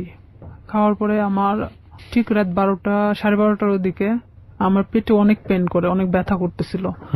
আমি কিছুতেই মানে ঠিক থাকতে পারতেছিলাম না। এদিকে আমি তো আমার একা এক রুমে থাকি, আমি অনেক কান্নাও করতেছিলাম, কিন্তু কারোকে আমি বুঝতে দিচ্ছিলাম না তাহলে কতটা কষ্ট পাচ্ছিলাম ওই মুহূর্তের জন্য। তারপরেও আমি বারবার শামীমের ফোন লাগাচ্ছিলাম যে এখনো যদি ওকে আমি ফোনে পাই। ওকে আমি কোনো মতে ফোনে পাচ্ছিলাম না। ওকে ফোনে দিয়ে আপনি কি করবেন? ওকে তো আপনি লাভও করতেন না। আমার রাগ হচ্ছিল প্রচন্ড, যার কারণে আমি ওরে ফোন দিচ্ছিলাম। পরে এভাবে যখন রাত 12টা 12:30টার দিকে আমি বুঝতে পারি যে হয়তো আমার ইয়াটা হয়ে গেছে, তখন আস্তে আস্তে আমার ব্যথাটা কমে আসছিল। আমি যখন বিছানা থেকে উঠে দাঁড়াইছি আমার পুরো এতটাই ব্লিডিং হয়েছে যে বলা চলে যে অনেকটা কথা বলতে পারতেছি না। পাশের রুমে আমার বড় বোন থাকতো, তো আমার বড় বোনকে একবার ডাক দিলাম, তারা তো গভীর ঘুমে আছে। 2-3 বার ডাক দেওয়ার পরে শোনার পর বলতেছি কি হয়েছে? তো বললাম আমি না খুব অসুস্থ। তা আমি শুধু দরজাটা খুলে দিয়ে চলে আসলাম। আয়সা আমি মানে কোনো মতে ঠিক থাকতে পারতেছি না, মানে আমার পেটের ব্যথাটা নাই, বাট এত পরিমাণ ব্লিডিং হচ্ছে যে আমার শরীর থেকে বলা চলে যে সব রক্ত বের হয়ে গেছে। পরে আমার বড় বোন, ও তো তখন প্রেগনেন্ট ছিল, পুরো প্রেগনেন্ট, তখন বাচ্চা হওয়ার জন্য আমাদের বাড়িতে আসছিল। আমার যে ব্লিডিং হচ্ছে মানে এটা তো অনেক নার্ভাস ছিল যে কেন এটা হলো। তখন ও দৌড়ে গিয়ে মাকে ডাকে, মায়ের রুম থেকে মা উঠে আসে, আমার বাবা উঠে আসে, আমার ভাইও আসে। তখন আসে বলতেছে হঠাৎ এরকম কেন হলো। তো এখানে আমি বললাম আমি জানি না, আমি তো ঘুমাচ্ছিলাম, হঠাৎ আমি এটা মনে হলো যে আমি বাথরুমে যাব, তো ওঠার পরে দেখি যে এই অবস্থা, কিন্তু কেন হয়েছে আমি বলতে পারি না। এই বলার পরে মানে আমি অনেক মানে থরথরে কাঁপতেছিলাম, কারণ আমার শরীরে কোনো রক্ত নাই। তখন আমি মানে আমার মৃত্যুর 1 সেকেন্ড আগে আমি কারোর কাছে ছোট হতে চাচ্ছি না। যে আমি কখনোই যে আমি যে রেপ হয়েছি এই কথাটা আমি কারোকে বলতে চাচ্ছি না, কোনো মতেই না। তখন আমার বড় চাচি আসে, আসার পরে সে বলতেছে যে ওর তো যেভাবে ব্লিডিং হচ্ছে তাতে তো ওকে বাঁচায় রাখা কঠিন হয়ে যাবে। তো আমার মা তো ডিম সিদ্ধ দিল, যে ডিম তো একটা শক্তিশালী জিনিস, দুধ ডিম আমারে খাওয়ানোর চেষ্টা করলো। তো আমি ওই মুহূর্তের জন্য খাইলাম, কারণ ওই মুহূর্তে আর আমার রুচিতে সমস্যা ছিল না। মানে আমার যে একটা খাবার প্রবলেম ছিল, এই প্রবলেমটা তখন ছিল না। পরে আমাকে তো হসপিটালে নিয়ে যাইতে চাইলো, কিন্তু আমি কোনো মতে হসপিটালে যাচ্ছি না। যে আমি যদি হসপিটালে যাই, আর ওই যে ডাক্তারের থেকে আমি ওষুধটা নিয়ে আসছি, ডাক্তার বলতে ডিসপেন্সারি থেকে, সেই ডিসপেন্সারিটা ছিল ঠিক হসপিটালের গেটের সামনেই। আমার কথা আমার মৃত্যু হয়ে যাক, কিন্তু আমি কখনোই হসপিটালে যাব না। আমি এক কথায় আমার মাকে বলেছিলাম যে না, ওখানে গেলে আমাকে ইনজেকশন দিবে। আমি মানে ওর সিরিঞ্জকে খুব ভয় পেতাম ছোট থেকেই। মা বলতে কি আমার সবাই জানতো যে আমি সিরিঞ্জ অনেক ভয় পাই। আমি বলতেছি না, ওখানে গেলে ডাক্তার আমাকে ধরে ইনজেকশন দিবে, আমি থাকতে পারবো না, আমি মারা যাবো। তার চেয়ে বরঞ্চ আমি এখানে মারা যাই। আমি কিছুতেই মানে হসপিটালে যেতে ইচ্ছুক না। পরে এর মধ্যে এক ডাক্তারকে নিয়ে আসা হলো, আমার বাবা গিয়ে নিয়ে আসলো। নিয়ে আসার পরে এখনো কিছু বলে নাই যে সেই দিন কি বুঝতে পারছিল কিনা যে আমি কি করছি। সে বলতেছে এটা হঠাৎ করে হওয়ার তো কোনো মানেই হয় না, এটা আসলে টেস্ট করানো দরকার। তখন আমি বলতেছি না, আমি টেস্ট করাবো না। তো বলতেছে কেন? আমি বলতেছে যে আচ্ছা, এটা সিম্পল একটা জিনিস, দেখবা কাল ঠিক হয়ে গেছে। তখন আমার মা বলতেছে তোর প্রবলেমটা কি, তুই কেন এগুলোকে টেস্ট করাতে চাচ্ছিস না? আমি বলছি হ্যাঁ ঠিক আছে, টেস্ট করাবো, কিন্তু আমাকে যদি কোনো ওষুধ দেয় আমি খাবো, কিন্তু আমাকে যদি কোনো ইনজেকশন দেওয়া হয় আমি কিন্তু নিব না। মানে তাদেরকে আমি শুধু ইনজেকশনের ভয়টা দেখাচ্ছিলাম। তো বলতেছে আচ্ছা ঠিক আছে। তো এর মধ্যে ওই ডাক্তার যে ব্লিডিং কমানোর জন্য যে ওষুধটা দিয়ে গেছে, এটাতেই আমার অনেকটা কাজ হয়েছে। মানে আমি সকালে ঘুম থেকে উঠে দেখি বলা চলে যে আমার ব্লিডিং নাই, মানে আমার কোনো ব্লাড বের হচ্ছে না। তখন আমি মাকে বললাম, মা আমার তো আর কোনো সমস্যা হচ্ছে না, তো আমার তো আর হসপিটালে যাওয়ার দরকার নেই। তো মা বলতেছে যে তাহলে তো ভালো হয়ে যাচ্ছিস, তাহলে এ ওষুধই খা। তো আমি ওইভাবেই প্রায় 1 মাসের মতো আমি অনেকটা অসুস্থ ছিলাম, মানে উঠে দাঁড়াতে পারতাম না, বসতে পারতাম না। তারপরেও মানে আমি দেখাচ্ছিলাম যে আমি অনেকটা সুস্থ, কিন্তু আমি শারীরিকভাবে ভিতর থেকে খুবই অসুস্থ ছিলাম। তখন আস্তে আস্তে যখন আমি আগের পর্যায়ে আবার ফেরত আসি, আমি সবকিছু ভুলে যাওয়ার চেষ্টা করি। কিন্তু শামীম আবারও যখন দেখলো যে আমি স্বাভাবিক ভালো মানুষ, নিজের মতো করে চলতে পারতেছি, তখন ও কি করলো, আমাকে আবার ফোন দেওয়া শুরু করলো। আমাকে আবার ফোন দেয়। আমি তখন এক ধরনের অনেক বকাবাজি করি, তুই আমাকে কখনো ফোন দিবি না। তখন আমি ওকে তুই তুকারি করে কথা বলতাম যে তুই আমাকে কখনো ফোন দিবি না, আর যদি ফোন দিস আমি এই বিষয়গুলো কিন্তু সবাইকে বলে দেব। তখন ও বলে কি, তুই কি বলবি, তোর যে ভিডিও আছে আমার কাছে এটা তুই জানিস? আমাকে ঠিক এইভাবে বলা হয় যে সেদিনকার ঘটনা যে আমার কাছে ভিডিও আছে আমার ফোনে, তুই কি এটা জানিস? আমি মানে ক্রমশ মানে নিজের সাথে মানে যুদ্ধ করতেছি মনে হচ্ছে আমার মধ্যে একটা গেরিলা যুদ্ধ শুরু হয়েছে। তখন আমি অনেকটা শর্ট হয়ে যাই যে আসলে এটা কি হচ্ছে, আমি কি একটা করে সমস্যা আমি এভাবে সমাধান করবো আর একটা করে সমস্যা আমার সামনে এসে দাঁড়াবে? আমি ওকে বলি যে শামীম, এটার বিনিময়ে তুমি কি চাও? আমাকে ভিডিওটা দিয়ে দিতে হবে। তো বলতেছে তার বিনিময়ে আমি যখন যেভাবে চাইবো তখন তোকে সেইভাবে আসতে হবে। আমি বলি এটা অসম্ভব, কারণ আমি যখন অনেকটা কষ্টের মধ্যে ছিলাম, প্রেগনেন্ট ছিলাম, তখন একটা বারের জন্য আমার পাশে এসে দাঁড়াও নাই। আমি এই জিনিসটাকে কিভাবে সমাধান করছি পুরোটা আমার নিজের মতো করে। সেখানে যদি একবারের জন্য ফ্ল্যাশ হতো তখন কি হতো? আসলে এখানে মূল উদ্দেশ্য আর একটা ছিল যে ওকে না পছন্দ করার। ওর অনেক মেয়ের সাথে সম্পর্ক ছিল, যেটা আমি জানতাম, আমার ভাই অনেক সময় গল্প করত, যার কারণে ওকে আমি অ্যাকসেপ্ট করতাম না। তাছাড়া এত কিছুর মাঝখানে আমি ওকে অ্যাকসেপ্ট করাটাই স্বাভাবিক ছিল, কিন্তু আমি ওর ঘটনা জানতাম যে ও এরকমই মানুষের সাথে করে, যার কারণে আমি ওকে পছন্দ করতাম না। তখন ও বলে কি, তুই যদি কালকে সকালে আমার বাসায় না আসিস আমি তাহলে তো কিন্তু এই ভিডিওটা দেখবি যে কালকে বিকেলবেলা সবার হাতে চলে গেছে। আমি একবার ভাবতেছিলাম যে আমি কি আমার ফ্যামিলিকে কথাটা জানাবো, আবার এটাও ভাবতেছিলাম যে এটা কিভাবে সম্ভব আমি এই কথাগুলো তাদেরকে বলবো। আর আমার লাইফে তো আমার অনেক বড় হওয়ার দরকার, যেখানে আমি থেমে যাবো এখানেই। হয়তো আমার পড়াশোনা হবে না, হয়তো মানুষ আমাকে নিয়ে বিভিন্ন ধরনের কথা বলবে। আমি কিভাবে সম্ভব যে আমি সামনের দিকে আগাবো? তখন সবকিছু নিজেকে যেভাবেই হোক না কেন আমি বলি যে হ্যাঁ আমি তোমার কথা শুনবো, কিন্তু আমাকে ভিডিওটা দিয়ে দিতে হবে, কিন্তু কোনো কপি রাখা যাবে না। তো আমাকে বলে যে ঠিক আছে আমি দিয়ে দিব, কিন্তু কিছুদিন পর, আগে দেখি তোমার মতিগতিটা কি। তখন নেক্সট টাইম আমি ওর বাসাতে আরেকবার যাই। যাওয়ার পরে তখন আমি বিভিন্ন কৌশলে চেষ্টা করি ওর থেকে ভিডিও, আমি ওকে বোঝাতে চাই যে আসলে এক পর্যায়ে ওকে আমি পছন্দ করে ফেলছি। তখন ওকে আমি এভাবে বলি যে ঠিক আছে ভিডিওটা আমাকে দেখাও, আমি নিব না, বাট আমাকে দেখা, প্রয়োজন হলে তুমি আরো ভিডিও করো, সমস্যা নেই, কারণ এখন আমি তোমাকে পছন্দ করি। আমি তাকে ঠিক এভাবে বোঝাচ্ছিলাম যে আমি ভিডিওটা যে কোনো কৌশলে নিতে চাচ্ছিলাম। তখন এক পর্যায়ে ওর বাসাতে আমি 2 থেকে 3 বার যখন যাই, যাওয়ার পরে ওর এক ধরনের হয়তো বিশ্বাস হয়ে যায় যে আমি হয়তো তাকে পছন্দ করি এখন। তখন সে কি করে, ভিডিওটা একদিন আমাকে দেখাচ্ছিল, মানে তো সেদিন ওর বাসাতে ওর মা আছে, কিন্তু আমি পিছন দরজা দিয়ে ঢুকছি, আমাকে কখনো ভিতরে কথা বলতে দিত না। তো ভিডিওটা যখন আমি দেখছিলাম, ওর মা তখন মানে রুমে নক করতেছিল, তখন ও আমাকে বলে কি যে তুমি ওই পাশে ওয়ার্ডরোবের ওই পাশে দাঁড়াও, আমি দরজাটা খুলি। তখন ও ঠিক দরজাটা খুলে ওর মার সাথে কথা বলে, ও ফোনটা আমার কাছে রেখে চলে যায়। ওর মার সাথে যখন কথা বলতেছিল তখন আমি ফোন থেকে আমার মেমোরি কার্ডটা বের করে নেই, ও তখন আমি বুঝতে দেই নাই, কিন্তু আমি জানতাম না যে ও সেটা কপি করে অন্য কোথাও রাখছে। মানে এটা যে শুধু ওর কাছে একটা না, কপি করে অন্যান্য জায়গাতে বসে রেখেছে। হ্যাঁ, অন্য অন্য ওর মেমোরি কার্ডেও ছিল। কত সালের ঘটনা এটা আপনারা? এটা ওই 2007-এর শেষে, 8-এর দিকে। 2007 কিংবা 8, আমি যতদূর জানি যে আইসিটি যে নিয়ম নীতি বা আইন বা অ্যাক্ট সেগুলোও কিন্তু হয়নি। হ্যাঁ, আইন সম্পর্কে অতটা আমার ধারণা ছিল না, আর আমি তো অনেক ছোট ছিলাম তখন, সাথে তখন আমি 8-এ পড়ি। রাইট, ওকে। কপিটা নিয়ে আসার পরে ও তখন যখন মানে ফোনটা দেখছে যে ওর ফোনে মেমোরি কার্ড নাই, তখন আমি চলে আসার পরে দেখছে যে ওর ফোনে মেমোরি কার্ড নাই, তখন আমারে বলতেছে যে তুমি কি মনে করো নিজেকে খুব চালাক, আমাকে এভাবে বলতেছে। আমি বললাম কেন? তো বলতেছে যে তুমি মেমোরি কার্ডটা খুলে নিয়ে গেছো। আমি বললাম যে আমি তখন ঠিক এভাবেই বলি, আমি এটার অপেক্ষাতেই ছিলাম। তো বলতেছে তোমার ধারণা কি করে হলো যে আমার কাছে একটা থাকবে, আমি যেটা তোমাকে দেখাচ্ছিলাম সেটা কপি ছিল, আমাকে এইভাবে বললো। ও কি সত্যি সত্যি ভিডিওটা করেছিল? হ্যাঁ, ছিল। ওকে।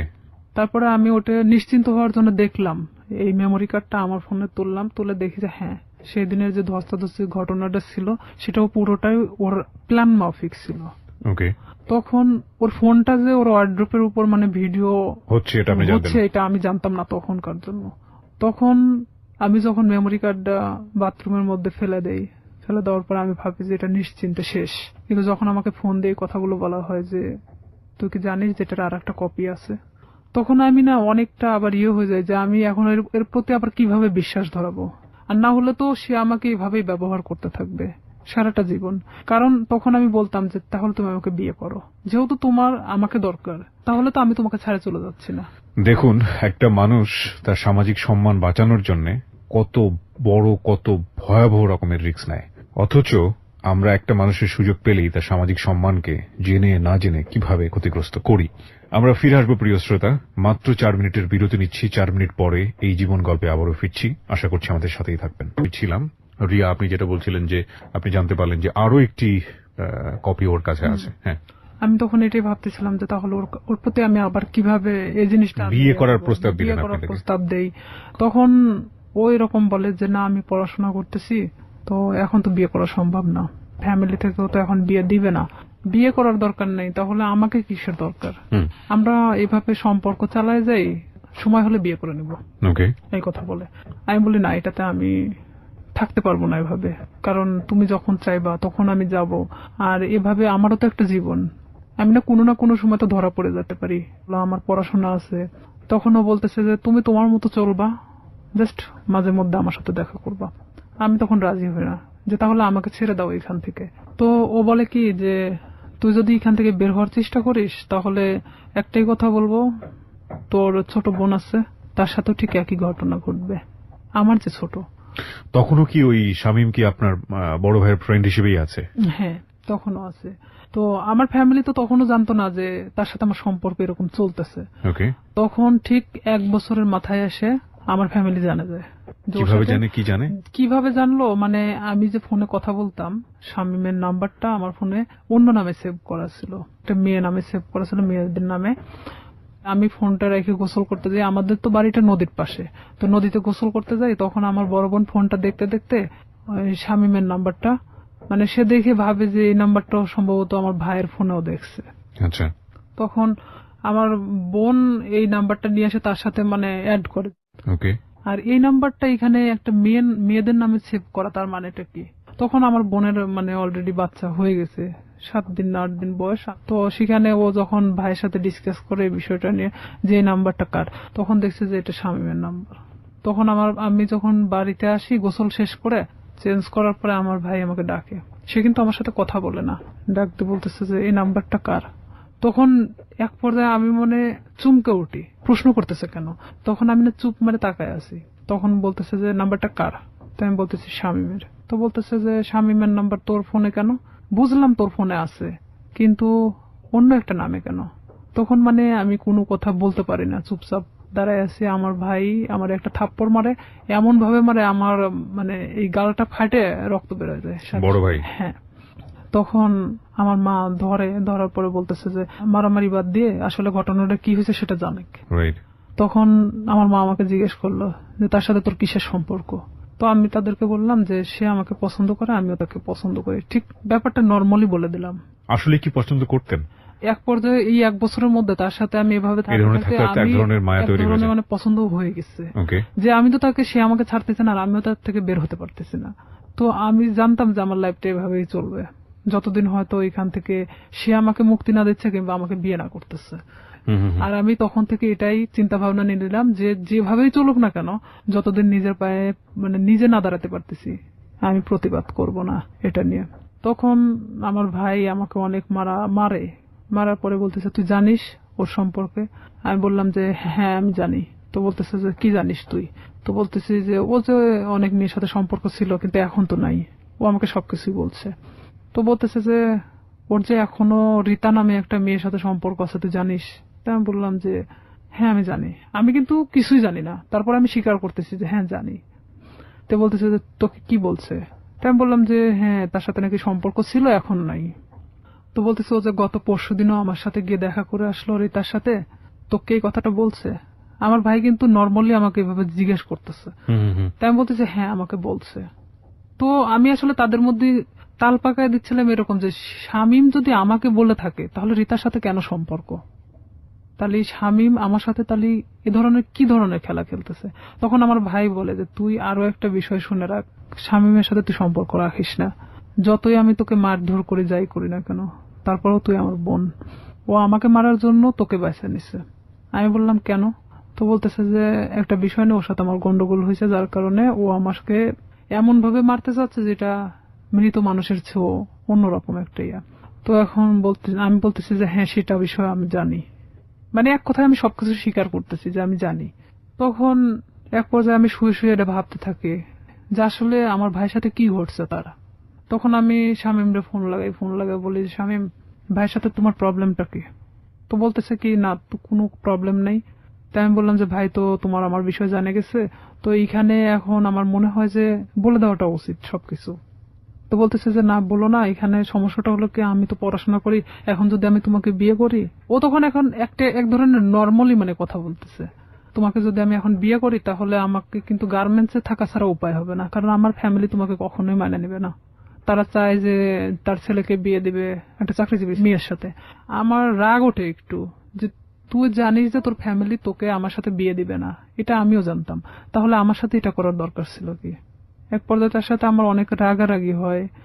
এটা 2008 সালের ঘটনা। তারপরে শামীম এক পর্যায়ে আমার সাথে একটা ব্রেকআপ সৃষ্টি করে। সে চাচ্ছিল যে আমি তার থেকে দূরে সরে যাই, আর আমিও তখন এক পর্যায়ে চাচ্ছিলাম যে আমি যে কোনো মূল্যে ওকে চাই। সে আমার জীবনটাকে নিয়ে এভাবে খেলতে পারে না, কারণ আমার ফ্যামিলি তখন জেনে গেছে যে তার সাথে আমার সম্পর্ক চলতেছে। তখন এক পর্যায়ে আমি আমার ফ্যামিলির সাথেও যুদ্ধ করি, আর এদিকে ও আমাকে কিন্তু যতটাই ভালোবাসুক না কেন আমার ফ্যামিলি থেকেও দূরে সরায় দিছে। দেখা যাচ্ছে আমার ফ্যামিলির বিষয়ে অনেক কথা বলে যে তোমার ভাই আমার থেকে দূরে সরানোর জন্য তোমাকে এই ধরনের হয়তো খারাপ কথা বলে আমার সম্পর্কে। তো আমি দেখতাম যে অবশ্যই আমার ভালোবাসার সম্পর্ক ফাটল ধরানোর জন্য তারা হয়তো এই ধরনের তার খারাপ বিষয়গুলো তুলে ধরে। তো এক পর্যায়ে আমার ফ্যামিলির সাথে কথা বলা বন্ধ করে দেই আমি। 2011 সালে ওর সাথে আমার ফুললি ব্রেকআপ হয়ে যায়, মানে ওর সাথে আমার কোনো প্রকার যোগাযোগ নেই। আর হঠাৎ করে মানে ও ফোন টোন অফ করে দিছে, কোনোভাবে খুঁজে পাওয়া যাচ্ছে না, মানে আমি অন্তত ওকে খুঁজে পাচ্ছি না। এক পর্যায়ে এলাকার এর মধ্যে সবাই জানে গেছে যে শামীমের সাথে আমার সম্পর্ক, কিন্তু এই যে পূর্বে যে ঘটনাটা যে সম্পর্কটা সৃষ্টি হলো কোথা থেকে এটা কিন্তু কেউই জানতো না। ব্রেকআপের পরে আমি দিশেহারা হয়ে যাই যে আমি এখন কি করব। তখন এর মধ্যে 2010 সালে তো আমি এসএসসি পাস করছি। অলওয়েজ সময় নিয়োগপত্র দেখে থাকি যে কখন কোথায় নিয়োগ দিচ্ছে।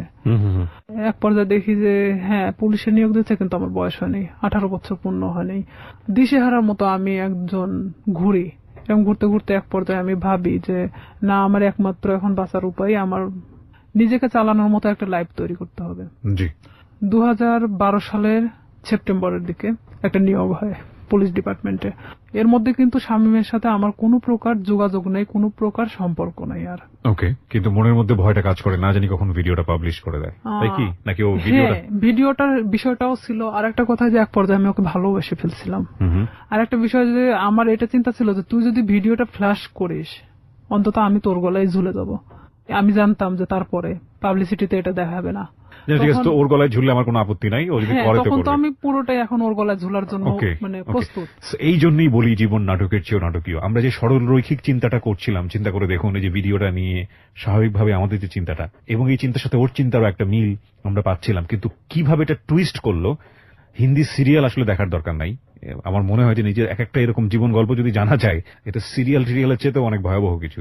ওকে, এটা ভাবতেছি যে ওর গলায় ঝুলে যাবো। তখন ও চাচ্ছে কি যে ভিডিওটা আমি কখনো ফ্ল্যাশ করবো না। ও নিজেই মানে ভিডিওটাকে শেষ করে দিছে, এমনকি আমার নাম্বার টাম্বার সবকিছু ওর থেকে শেষ করে দিছে।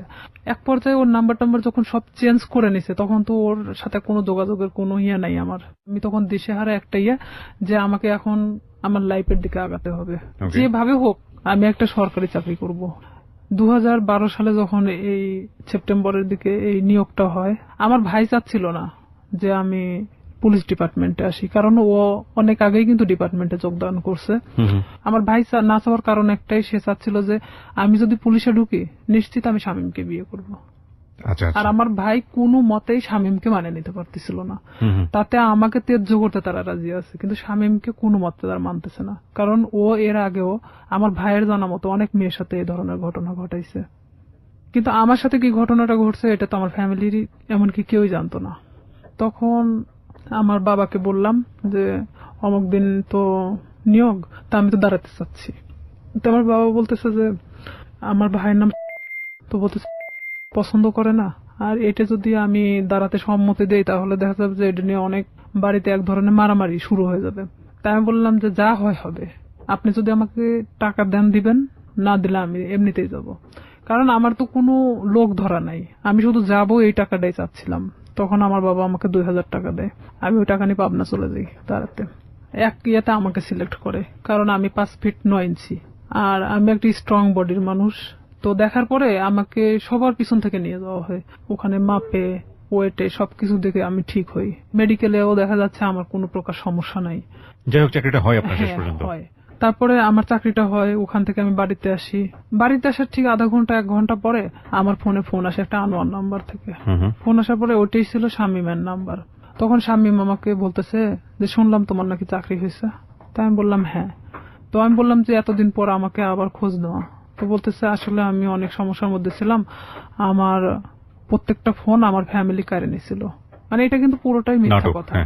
আমি জানতাম, জানা সত্ত্বেও মানে আমি ওর সাথে আবারও কথা বলতে থাকি। ভালো লাগে আপনার? হ্যাঁ, যেহেতু আমি ওকে মনে প্রাণে চাচ্ছিলাম, আমি আবার ওর সাথে কথা বলতে থাকি। আমি এর মধ্যে ট্রেনিং এ চলে যাই, ট্রেনিং শেষ করি, ডিস্ট্রিক্টে যখন জয়েন্ট করি।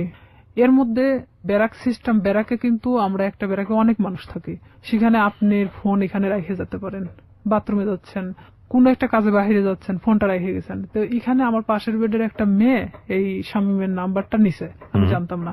এখন কন্টিনিউ তার সাথে সে কথা বলে, আমি কোথায় যাচ্ছি, কি করতেছি সব আপডেট দেয়। হ্যাঁ, সে জানতো। আমি খালি ভাবতাম যে এটা অলৌকিক ঘটনা, যে আমি কই গেছি, কোন ড্রেস পরে গেছি, সে কিভাবে জানে। ওকে। তার সাথে কিন্তু আবার তাদের মধ্যে একটা ভালোবাসার সম্পর্ক সৃষ্টি হয়ে গেছে সেই মেয়েটার সাথে। পরে আমি তো ওকে বারবার বলি যে দেখো আমি তো চাকরি করি, এখন আমাকে বিয়ে করো। এখন সে কিছুতেই তখন বিয়ে করতে রাজি না। এটা 2013 ঘটনা। 13 শেষের দিকে আমি ছুটি আসি বাড়িতে, আমি ওকে ফোন দিয়ে বলি, আমি এর মধ্যে কিন্তু অনেক গন্ডগোল হচ্ছে ওর সাথে, মানে আমি বিয়ের কথা বলি, সে কিছুতেই বিয়ে করতে চায় না। এদিকে আমার ফ্যামিলি তো মানে শামীমকে নিয়ে তো খুব একটা ডিস্টার্ব ফিল করতেছে। তো আমি এদিকে ওকে বারবার চাপ দেওয়া সত্ত্বেও আমাকে কিছুতেই মানে বিয়ে করতে চাচ্ছে না, তো চাচ্ছেই না। তখন আমি বলি ঠিক আছে আমি বাড়িতে আসতেছি, যা করার করব। এই কথা বলে আমি বাড়ি চলে আসি।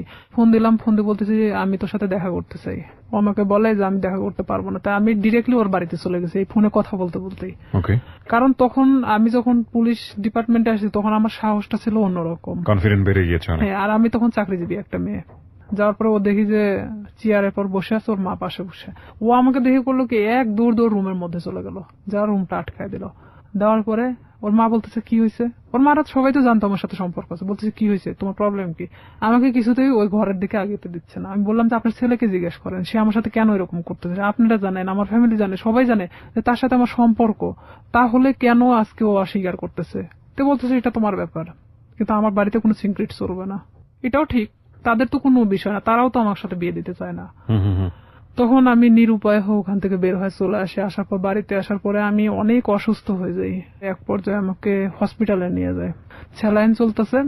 এর মধ্যে আমি যে ডিস্ট্রিক্টে চাকরি করতাম ওখান থেকে একটা মেয়ের ফোন আসে, আমার পাশের বেডের একটা মেয়ের ফোন আসে। বলতেছে যে শামীম কোথায়। তাই আমি বলতে শামীম কোথায় মানে। তো বলতেছে যে হ্যাঁ, জিজ্ঞেস করলাম। তাই তো বললাম যে জানি না ও কই আছে। তো বলতেছে যে ও কিন্তু এখানে আসছে অমুকের সাথে দেখা করতে।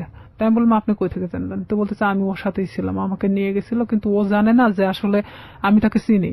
কারণ চিনার কারণ হলো তার ছবি আমি তাকে দেখাইছিলাম। তা আমি তখন ওরে ফোন দিলাম, কিছুতেই ফোন ধরে না। পরের দিন ও আমার ফোনটা ও নিজে থেকে ব্যাক করছে। ব্যাক করার পর আমি বলতেছি তুই ওখানে গেছিস কেন। তো বলতেছে যে আমি আসছিলাম এমনিতেই একটা কাজে, তাই ভাবলাম যে ওই আপুরে কিছু বলে যাই তোর সম্পর্কে, তুই আমার সাথে এরকম করতেছিস। পরে এখানে ঘটনাটা হলো সেই মেয়েকে একটা শপিং ব্যাগ দেওয়া হয়েছিল, ব্যাগের মধ্যে অনেক কিছুই ছিল। সেটা কিন্তু তারা আবার যে রুমে দেখাইছে, কিন্তু তারা মানে যে দেখাচ্ছে সে কিন্তু জানতো না যে তার পাশের বেডের আরেকজন তাকে চেনে। তো আমি যাওয়ার পরে এটা নিয়ে তাকে আমি ফোর্স করলাম যে কেন আপনি তার থেকে জিনিস নিলেন, এটা সেটা বলার পরে তার সাথে এক পর্যায়ে ঝগড়া হয়ে যায়। ভাঙনটা এভাবেই শুরু হয়ে যায়। তার থেকে মানে আমার একটা ঘৃণা জন্মে যায় যে আমি স্ট্যাম্প থাকা শর্তেও সে অন্যজনের সাথে সম্পর্ক করে। তাহলে আমার ভাইয়ের কথাটাই সত্যি ছিল। তখন আমি একটা বাস্তবের সম্মুখীন চলে আসি। আমি তখন আস্তে আস্তে তাকে ভুলতে থাকি। এর মধ্যে যে যতটা ঘটনাই গেছে না কেন পুরোটাই খালি ব্রেকআপের দিকে গেছে, মানে গন্ডগোল, সম্পর্কটা ভেঙে দেওয়ার এক ধরনের। এর মধ্যে ওই জেলারই এক থানাতে আমার পোস্টিং হয়। ও ক্রমশ আমাকে এভাবে জিজ্ঞাসা করে তোর কার সাথে আজকে ডিউটি। আমি বলি যে অমুক স্যারের সাথে ডিউটি। ওখানে আমাদের তো শিডিউল বাই ডিউটি হয়। দেখা যাচ্ছে যে আপনার সাথে আমার বারবার ডিউটি হচ্ছে, এটা তো আমার দোষ না। ওটা কি তোর অমুক লাগে সেটা লাগে, মানে খারাপ ধরনের আমাকে কথা বলা হয়। আমি বলি দেখো উনি আমার অফিসার আর তার সাথে আমার ডিউটি হয়, এমন কিছু না। সম্পর্কটা তো আপনার ব্রেকআপের দিকে যাচ্ছে, মানে সম্পর্কটা তখনো ব্রেকআপ হয়নি। আবার জোড়া লাগে, আবার ধরেও না ছাড়েও না, এরকম একটা বিষয়, মানে একটা ঝুলন্ত অবস্থা। আবার তর্কাতর্কিও শুরু করে। তর্কাতর্কিও হয়, মানে যতটা সময় ভালো দিকে হয় ততটা সময় আবার খারাপ দিকেও। আমরা শেষের দিকে চলে আসবো প্রিয় শ্রোতা। গল্পটা কোথাকার গল্প, কোথায় গিয়ে দাঁড়িয়েছে একটু চিন্তা করে দেখুন।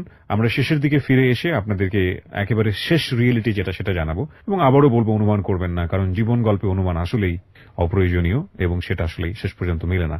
ছোট্ট একটা বিরতি, তারপর ও আমাকে বারবার এরকম খারাপ খারাপ কথা বলে। তখন আমি বলি যে হ্যাঁ আমি ওকে পছন্দ করি, মানে এক কথায় বলে দেয় যে আমি ওই অফিসারকে পছন্দ করি, যে সে আমার থেকে তারপরও সরে যাক এখন। তখন সে কি করে, আমার এলাকাতে গুজব ছড়াইকে আমি নাকি ওনাকে বিয়ে করছি, অথচ তার সাথে আমার কিন্তু কোনো প্রকার সম্পর্ক নেই। তখন সেই এলাকায় ছড়াই দেয় যে আমি নাকি এরকম আমাদের ডিপার্টমেন্টের একজনকে বিয়ে করছি। এই লোকও আস্তে আস্তে এই জিনিসটা জানা যায় যে সে এরকম ইয়ে করতেছে, কারণ তার সাথে আমি অনেক বিষয় নিয়ে ডিসকাস করতাম আগে থেকেই। তখন এই ব্যাপারটা এমন ভাবে দাঁড়ায় যায়, সে আমার এলাকার মধ্যে এমন ভাবে গুজব ছড়ায় দেয়। তখন ওর বিষয়ে আমি বাড়িতে এসে আমার ফ্যামিলিকে পুরো ঘটনা তখন বলি।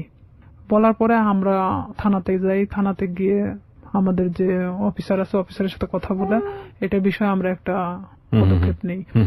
নেওয়ার পরে ও তো বাড়ি থেকে পালায় যায়। ওর ফ্যামিলির লোকজনও কেউ ছিল না, কারোকে ধরতে পারে না। পরে শামীমকে ফোন দেওয়া হয়, মানে স্যার ফোন দেয়, ফোন দিয়ে বলে থানায় আসার জন্য। তো সে এক কথায় যে সে নিরুদ্দেশে, জীবনেও মানে তাকে ধরা ছোঁয়ার বাহিরে, এক কথায় এরকম। আপনি কি মামলাটা করেন নাকি শুধুমাত্র মামলা হয়? জিডি করি। জিডি করেন আপনি? আচ্ছা। আমার কথা যে সে আমার জীবন থেকে সরে গেছে, চলে যাক, সমস্যা নেই, অন্যের উপর দোষ চাপাচ্ছে কেন। পরে সে আমার কাছে অনেক ফোন দিয়ে ক্ষমা টমা চায় যে আমি জীবনে তোমার লাইফ সম্পর্কে কিছু বলবো না, যা হয়েছে হয়েছে, তুমি ইয়েটা উঠায় নাও। তো একদিকে দেখা যায় যে ভালোবাসার ক্ষেত্রে আমি তুলেও দেই সেটা। পরে এটা নিয়ে যার কথা বললাম, যে অফিসারের কথা, এই এক পর্যায়ে সে আমাকে বিয়ে করতে চায়, যে যেটা সবাই জানে গেছে, ঠিক আছে আমি তোমাকে বিয়ে করব। সে কিন্তু ডাইরেক্ট সাব ইন্সপেক্টর। আমি জানতাম যে সে বিবাহিত না, সে এতদিনও আমাকে কিন্তু বলতো সে বিবাহিত না। ওকে, যেই ভদ্রলোকের কথা আপনি বলছেন তার সঙ্গে আপনার একটা রটনা চারদিকে হয়েছিল। চারদিকে মানে এটা শুধু শামীম ঘটাইছিল। ওকে, তো উনি রাজি হয়েছিলেন এক পর্যায়ে আপনাকে বিয়ে করার জন্য? রাজি হয়েছিলেন এইভাবে যে তার সাথে আমার এর মধ্যে কিছুটা মানে সম্পর্ক এভাবে গড়ে ওঠে যে শামীম যখন এভাবে ছড়াচ্ছিল তখন আমার ডিপার্টমেন্টাল দিক থেকেও ওই যে মেয়েটার সাথে ওর কানেকশন ছিল, সে আবার আমার ডিপার্টমেন্টে এভাবে ছড়াচ্ছে যে আমি তাকে বিয়ে করছি। তো আমার ডিপার্টমেন্টে অনেকেই জানতো যে আমি তাকে বিয়ে করে ফেলছি। তো সেখানে দেখা যাচ্ছে সে আমাকে এক কথা বলে দেয় যে যেটা ঘটে গেছে তাহলে আমি তোমাকে বিয়ে করব। ওকে, সো আপনি বিয়ে করেন এক পর্যায়ে? এক পর্যায়ে আমি তাকে আমার ফ্যামিলির অনুমতি নিয়ে বিয়ে করি। আমি বলি এটা আপনার জন্য একটা ভালোই প্রস্তাব ছিল আমি বলবো। আমার ফ্যামিলি বলে যে হ্যাঁ ঠিক আছে, পছন্দ হলে বিয়ে করাটাই ভালো হবে, যেহেতু এটা গুজব ছড়াই গেছে। তখন আমি তাকে বলে যে ঠিক আছে ফ্যামিলিগতভাবে আমরা বিয়ে করবো। সে বলে যে আমরা এখন এভাবে তো ছুটি পাই না, তা আমরা নিজে নিজে করে নিই, পরে আমরা ফ্যামিলিগতভাবে ইয়ে করে নেব। তো এখানে আমি কিন্তু সেটা রাজি হয়ে যাই। ঠিক তার 1.5 মাস থেকে 2 মাসের মাথায় আমি জানতে পারি সে বিবাহিত, তার বাচ্চা বলছে। তখন আপনি বিয়ের আগে তাকে জিজ্ঞেস করেননি? আমি জিজ্ঞেস করছি অনেকবার, কিন্তু বিয়ের আগে ওইভাবে আমি অতটা ক্লোজ ছিলাম না। ও কি বলেছে যে না আমি বিবাহিত না? না, ও অনেকবার স্বীকার করছে যে আমি বিবাহিত না। তো জানলেন আপনি? জানার পরে আমি তখন অনেকটাই কষ্ট পাই। কষ্ট পাওয়ার পর কষ্ট পাবেন কি? আমি তো যতদূর জানি যে এটা একটা মানে মারাত্মক রকমের আইন ভঙ্গ, মানে পুলিশের এত বড় একটা পোস্টে থেকে সে এই ধরনের কাজ করেছে মানে তো ক্লোজ হয়ে যাওয়ার কথা। অনেক কষ্ট পাই। কষ্ট পাওয়ার পরে ওকে আমি বলি যে এটা আমার সাথে করার কি দরকার ছিল। বাট সাহসটা পাই কিভাবে?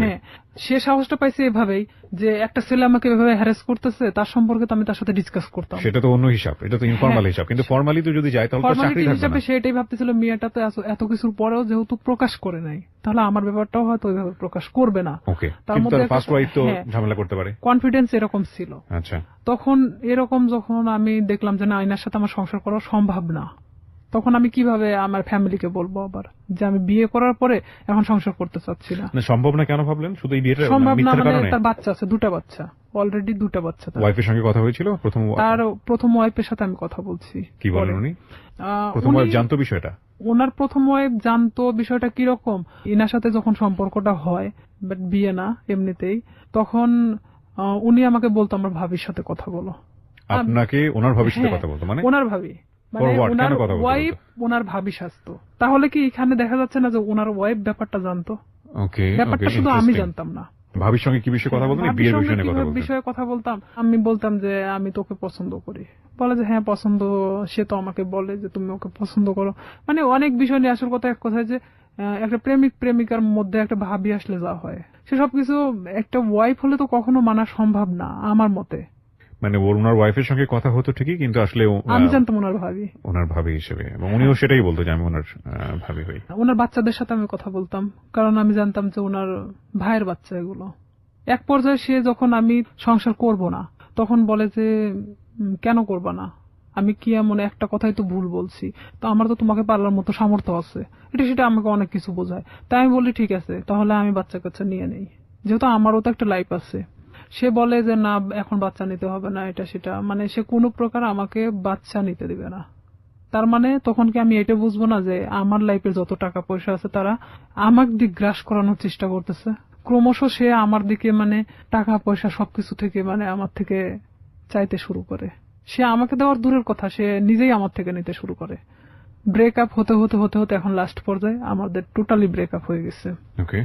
এই পর্যায়ে সেই ব্রেকআপের পরে শামীম এসে করতেছে কি, আমার বিভিন্ন ফেসবুক আইডি খুলতেছে, বিভিন্ন ছবি আপডেট করতেছে, মানে যেখানে আমি কখনো ফেসবুক চালাই না সেখানে দেখা যাচ্ছে ফেসবুক চালানো হচ্ছে।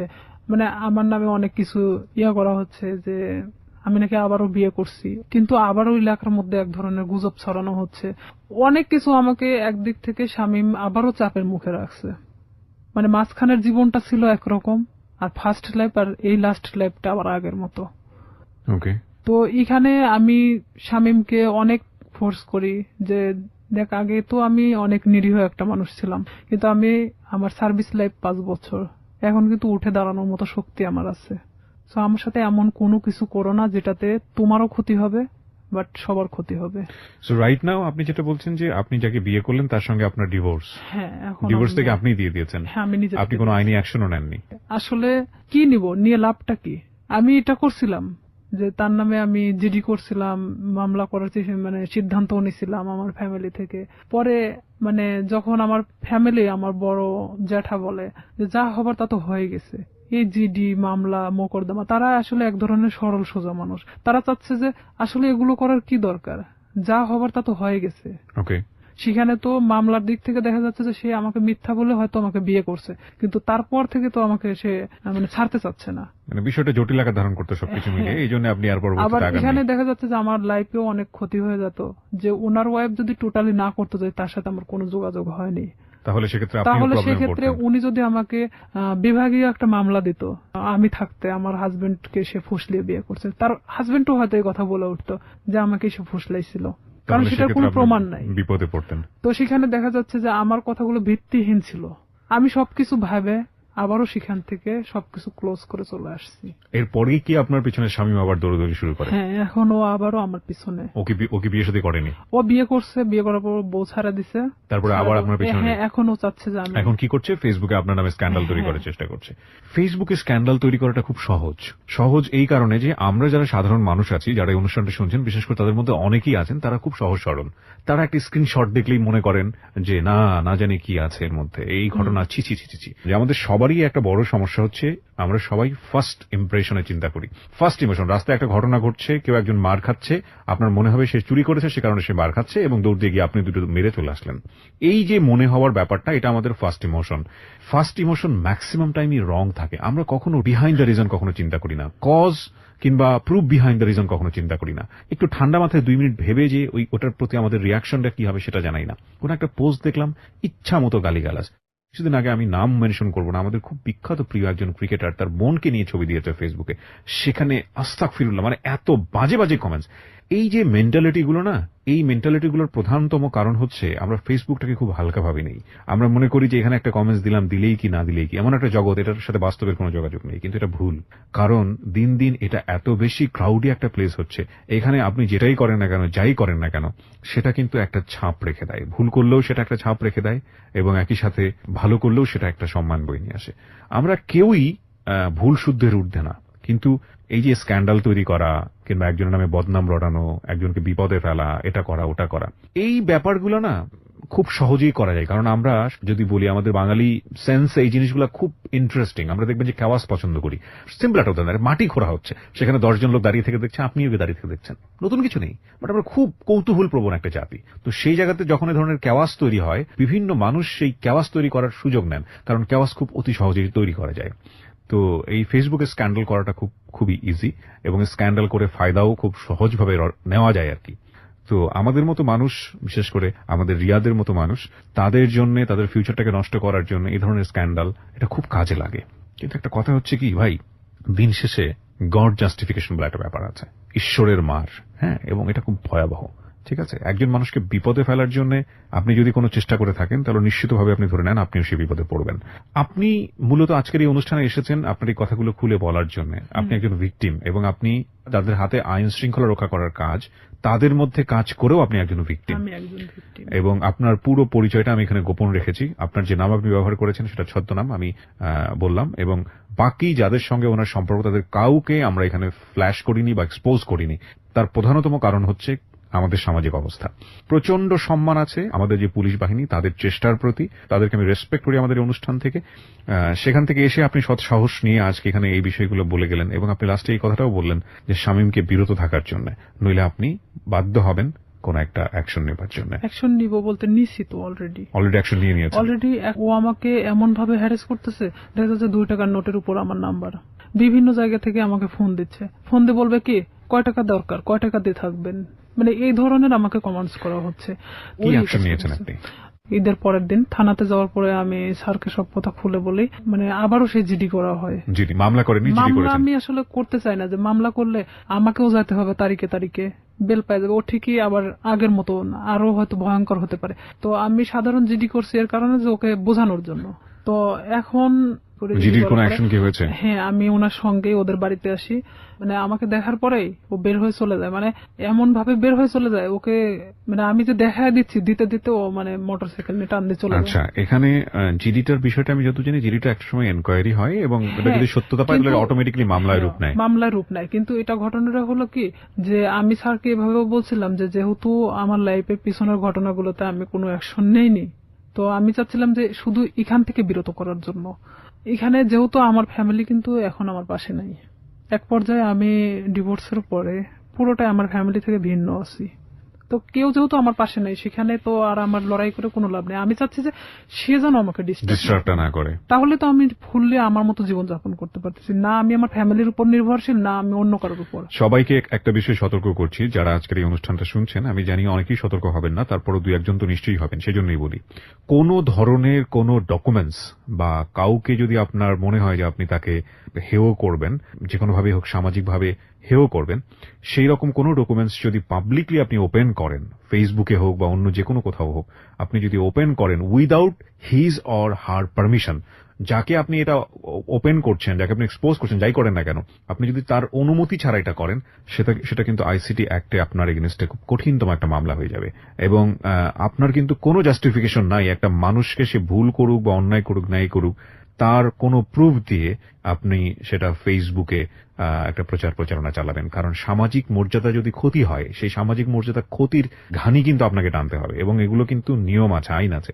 সুতরাং কোনো ধরনের মন্তব্য করা থেকে শুরু করে, কাউকে হেয় করা থেকে শুরু করে, এবং ফেসবুকে এমন কোনো কারো বিরুদ্ধে কোনো ডকুমেন্টস, সেটা প্রোপাগান্ডা ছড়ানোর জন্য হোক বা কারো বিরুদ্ধে কোনো ফায়দা নেবার জন্য হোক, যদি আপনারা কখনো এটা করে থাকেন কোনো মেয়ের বিরুদ্ধে বা কোনো ছেলের বিরুদ্ধে, যার কোনো বিরুদ্ধে, তার মানে আপনি বিপদে আছেন। সুতরাং এটা প্লিজ করবেন না, কারণ সে যে কোনো মুহূর্তে আপনার এই বিষয়গুলোকে ইস্যু করে আপনার এগেইনস্টে মামলা করতে পারবে। আপনারা যদি মনে হয় এরকম কাজ করে কাউকে সামাজিকভাবে হেয় করবেন, তাহলে মোদ্দা কথা হচ্ছে আপনি নিজে নিজের বিপদ ডেকে নিয়ে আসছেন। সুতরাং সচেতন হন। আজকে হয়তো রিয়া জিডি পর্যন্ত থেমে আছে, কিন্তু আমি বিশ্বাস করি বাংলাদেশের পরিবর্তন আসছে, অনেক রিয়া জিডির কথা চিন্তাও করবে না, তারা সরাসরি মামলা দিয়েই বসবে। এবং এসব বিষয়ে মামলায় কিন্তু বাংলাদেশ সরকার খুবই খুবই খুবই অ্যাক্টিভ। অনেক ধন্যবাদ, আপনি এখানে সাহস করে এসেছেন। আপনার মাধ্যমে একটা মেসেজ আমি আজকে সবাইকে দিতে চাইলাম, এবং সেটা মনে হয় অনেকেই পেয়েছেন।